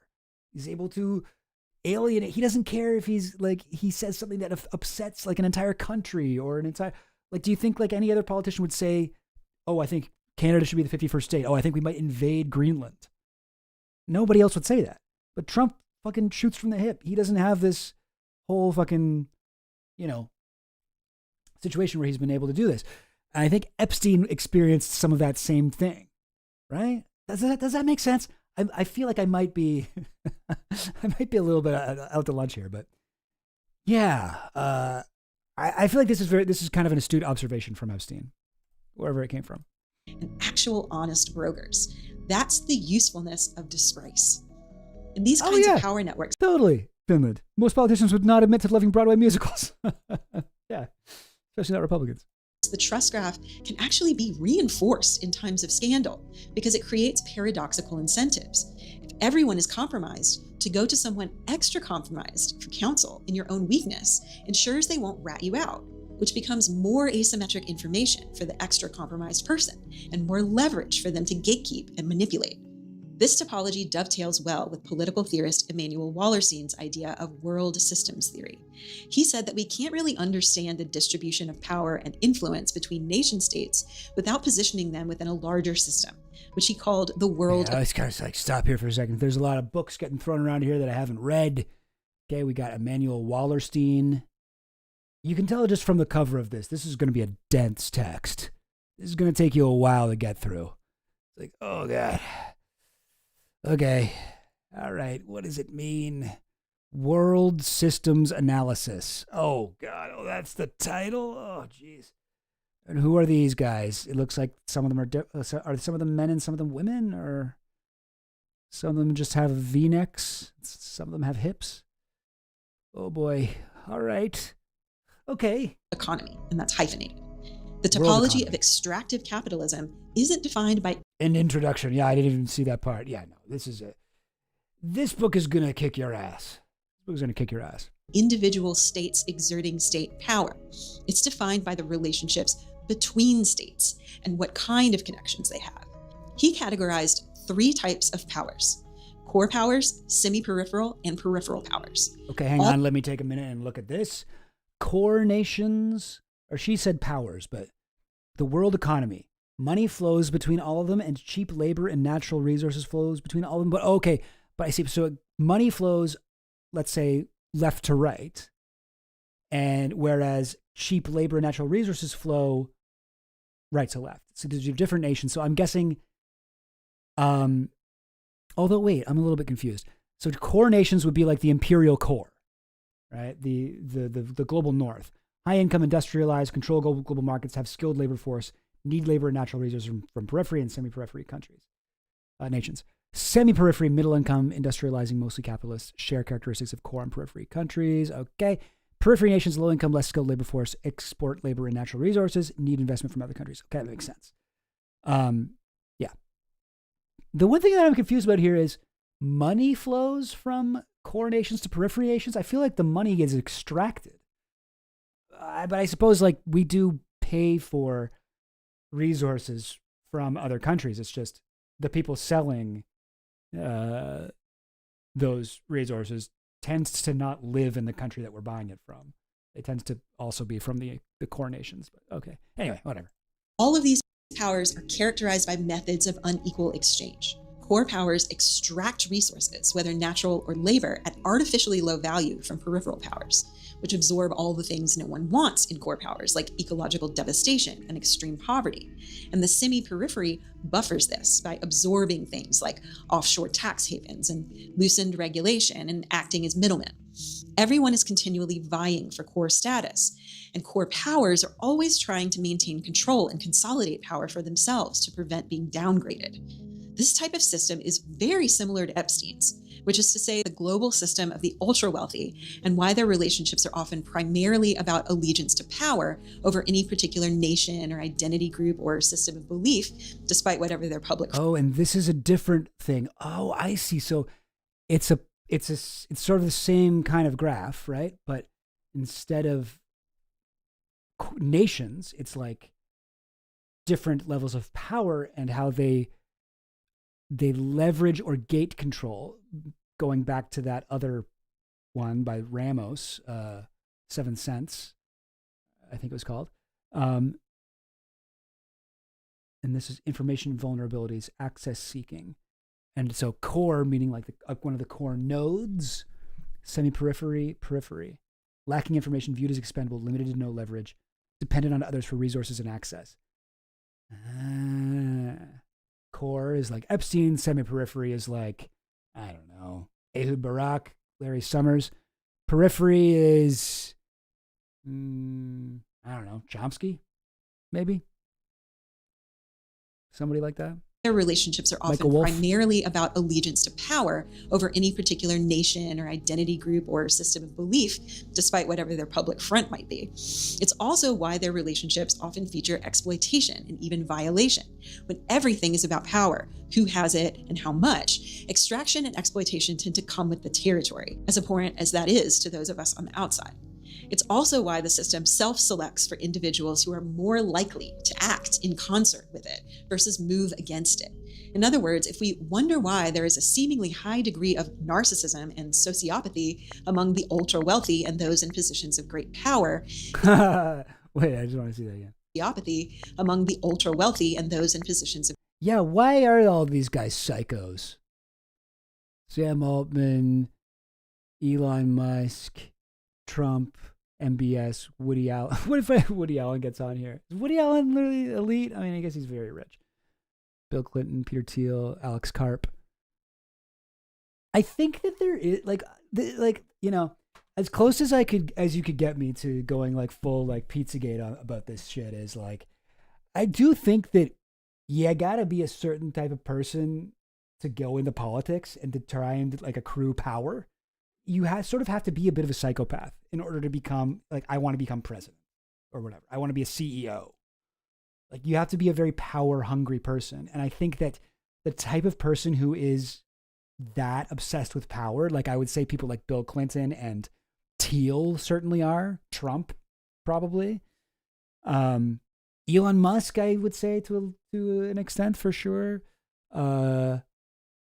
I mean, I think MBS just was kind of born into this, right? And I don't know about Altman or Karp or Woody Allen, but anyway, this sort of mindset, it does align kind of well with like the mindset that a pedophile would have, because pedophilia is a crime of control, right? Like being like taking away control from someone. Or, you know, not just pedophilia, but any kind of like sexual assault or rape. Like it is about power. It is about like Bill Cosby's thing where he's like Bill Cosby he could sleep with women if he wanted to the normal way, but he likes to like drug them, take away their power, take away any control they had over the situation. That was something that he liked. And I think, I don't have any proof of this at all. I just sort of feel like there are people like this. There are people who have this weird, like, psycho kind of sexual desire for power in probably every industry that you could have. Probably people like that working at McDonald's, working at the used, you know, bookstore, people like that in journalism, blah, blah, blah, blah, blah. But doesn't it make sense that a lot of these types of people would be in politics or business or like whatever, some sort of like tech CEO, doesn't that seem like maybe these people we should kind of be very suspicious of? Like the fact that Bill Clinton is hanging out with Epstein. I think you can look back on a lot of the decisions Bill Clinton made through his career as a politician and be like, oh, no, this guy actually doesn't believe in anything. This guy is obsessed with power. I mean, with Peter Thiel, I think his whole career is like, oh, I am going to do whatever I have to do to get more powerful. I think that is, with Thiel, I think that is always top of his mind. I really think Thiel and Clinton are the two best examples of this, even more so than Trump. But Trump is up there too, obviously. Anyway, don't really know why I brought this up, but I guess she was sort of talking about it. Individuals who are more likely to act in concert with it versus move against it. Yeah. In other words, if we wonder why there is a seemingly high degree of narcissism and sociopathy among the ultra wealthy and those in positions of great power, it's because these qualities are rewarded in extractive capitalism. By the logic of the market, and we can think of this network as the apotheosis of market.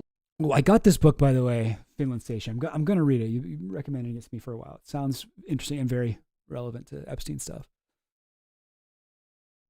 Logic.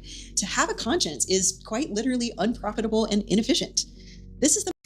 Oh, well, Bival Levin, I mean, Epstein did not take the traditional route, you're right to say, but he did sort of like, he was a high school teacher and he met Ace Greenberg through one of his students' parents. He joined Bear Stearns. He worked his way up very quickly to become a junior partner. So like, I'm not saying it was the traditional way, but it's not like, well, first of all, that was like way before he even met Maxwell, but he was into corporate stuff pretty early in his career. And then he got back into through Towers Financial and that whole thing. Apparently his whole reputation at that time was like, oh, this guy has no morals. He'll do anything. Similar to what she's talking about here, this narcissistic sociopath. The map we can have on hand as we explore Epstein's terrain. We're dealing with a set of relationships that's overlaid on and interdependent with the reality most people know, but that's also apart from it, and it wants to stay that way. However, this does not mean there is a unified group controlling all outcomes in the world, or that this network ultimately resolves in any one or another identity group. Most conspiracy thinking arises from proportionality bias, which is the desire for a sufficiently grand explanation that matches the complexity of large events. Not a big fan of this chart, but that's fine. I will vote against her. Plus our psychological needs for certainty and agency. Elite influence is exerted instead via interlocking networks made up of politicians and capital holders and technocrats and social elites who compete, cooperate, and shift alliances in pursuit of advantage, and they often work at cross purposes. Their primary allegiance is to power, and they will overlook almost anything and engage in almost anything in their desire to consolidate it.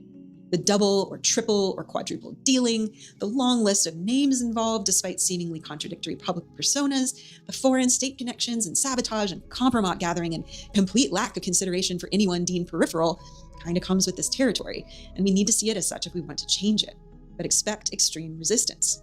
As a chaser, I'm going to leave you with Orwell's prescient words from 1984, performed by the actor Christopher Tester. Orwell understood, perhaps better than most, the kind of world we now face. The party seeks power entirely for its own sake. We are not interested in the good of others. We are interested solely in power. Pure power. What pure power means, you will understand presently. We are different from the oligarchies of the past in that we know what we are doing. All the others, even those who resembled ourselves, were cowards. Man, even in this like creepy music, like whatever evil kind of overtones shit, Elon pops up and is the fucking lamest dork imaginable. Did you see when he pops up? He's like, he does like a crazy face. What is what? All the others, yes,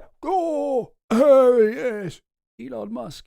Even those who resembled ourselves were cowards and hypocrites. The German Nazis and the Russian communists came very close to us in their methods, but they never had the courage to recognize their motives. Oh, we are not like that. We know that no one ever seizes power with the intention of relinquishing it. Fucking Elon is ruining the vibe of this. This is supposed to be scary. It's not supposed to be cringe. And he's like, oh, Epstein's fucking island, oh, fucking whatever, ICE, SWAT team, some evil guys. Oh, Trump with the king dressed in this ridiculous fucking butler suit. And then it's fucking Elon. That no one ever seizes power with the intention of relinquishing it. Right. That no one ever seizes power. With Zeph. Right, cool. And it really is crazy. It really is a crazy difference. He's throwing off the vibe here, huge. With the intention of relinquishing. Yeah, he's a little different from the other elites in how palpably thirsty he is for public approval. Oh, 100% true. Crazy. It. Power is not a means, it is an end.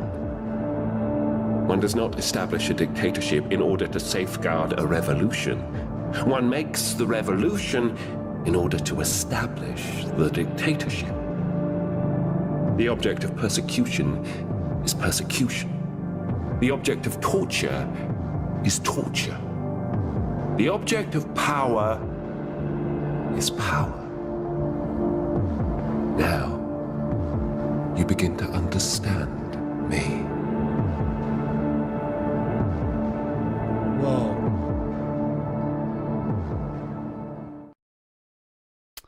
Cool, man. I liked that video. I like it.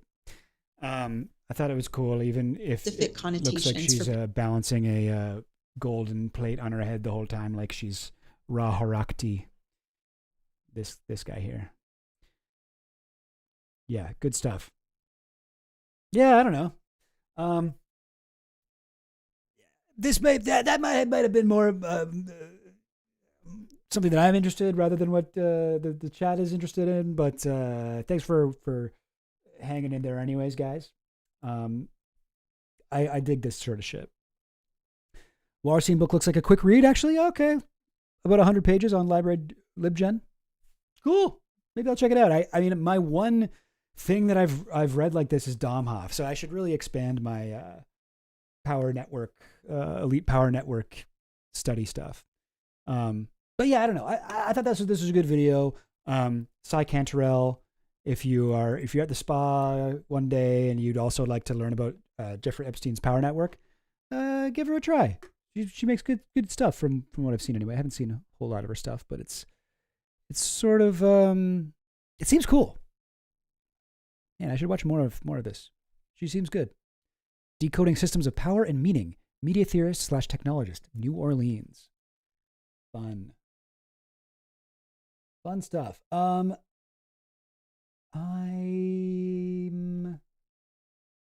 diddly dap doo, scribbity dap bow. Oh, I had another thing. This would be cool to watch too, but maybe should I? Can we watch one more thing? I thought this was cool.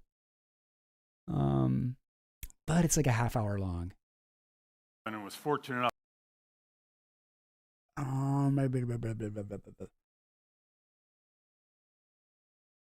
Yeah, no. I'm making an executive decision. No, we're not gonna watch that. Well, gang, maybe if that's all I want to say. Winged Guardian of a Ra type set. Exodia Obliterate type set. Wait, huh? What are you talking about? What do you mean? Winged Guardian of Ra? You talking about Ra Harakti? I don't know. Ra Harakti ain't got wings. Can we watch Yu-Gi-Oh? We can, I'm not the boss of you. You can do whatever you like. Okay. I don't know what, I think we're going to end it. I think we're going to end it here. You know what? I'm behind on getting clips out, so we may as well stop here so there won't be more clips to make. And sorry about that, Flash Motorworks, but you can always go out, watch back the VOD if you like. Well, thanks for watching, everybody. I hope you enjoyed it. I think that was all I had to say. We went over the Epstein pictures. We went over the Nanjar Dardas interview. We watched the Cy Cantarell video. And I think we learned a little bit about Epstein, a little bit about life, and a whole lot about having a good time.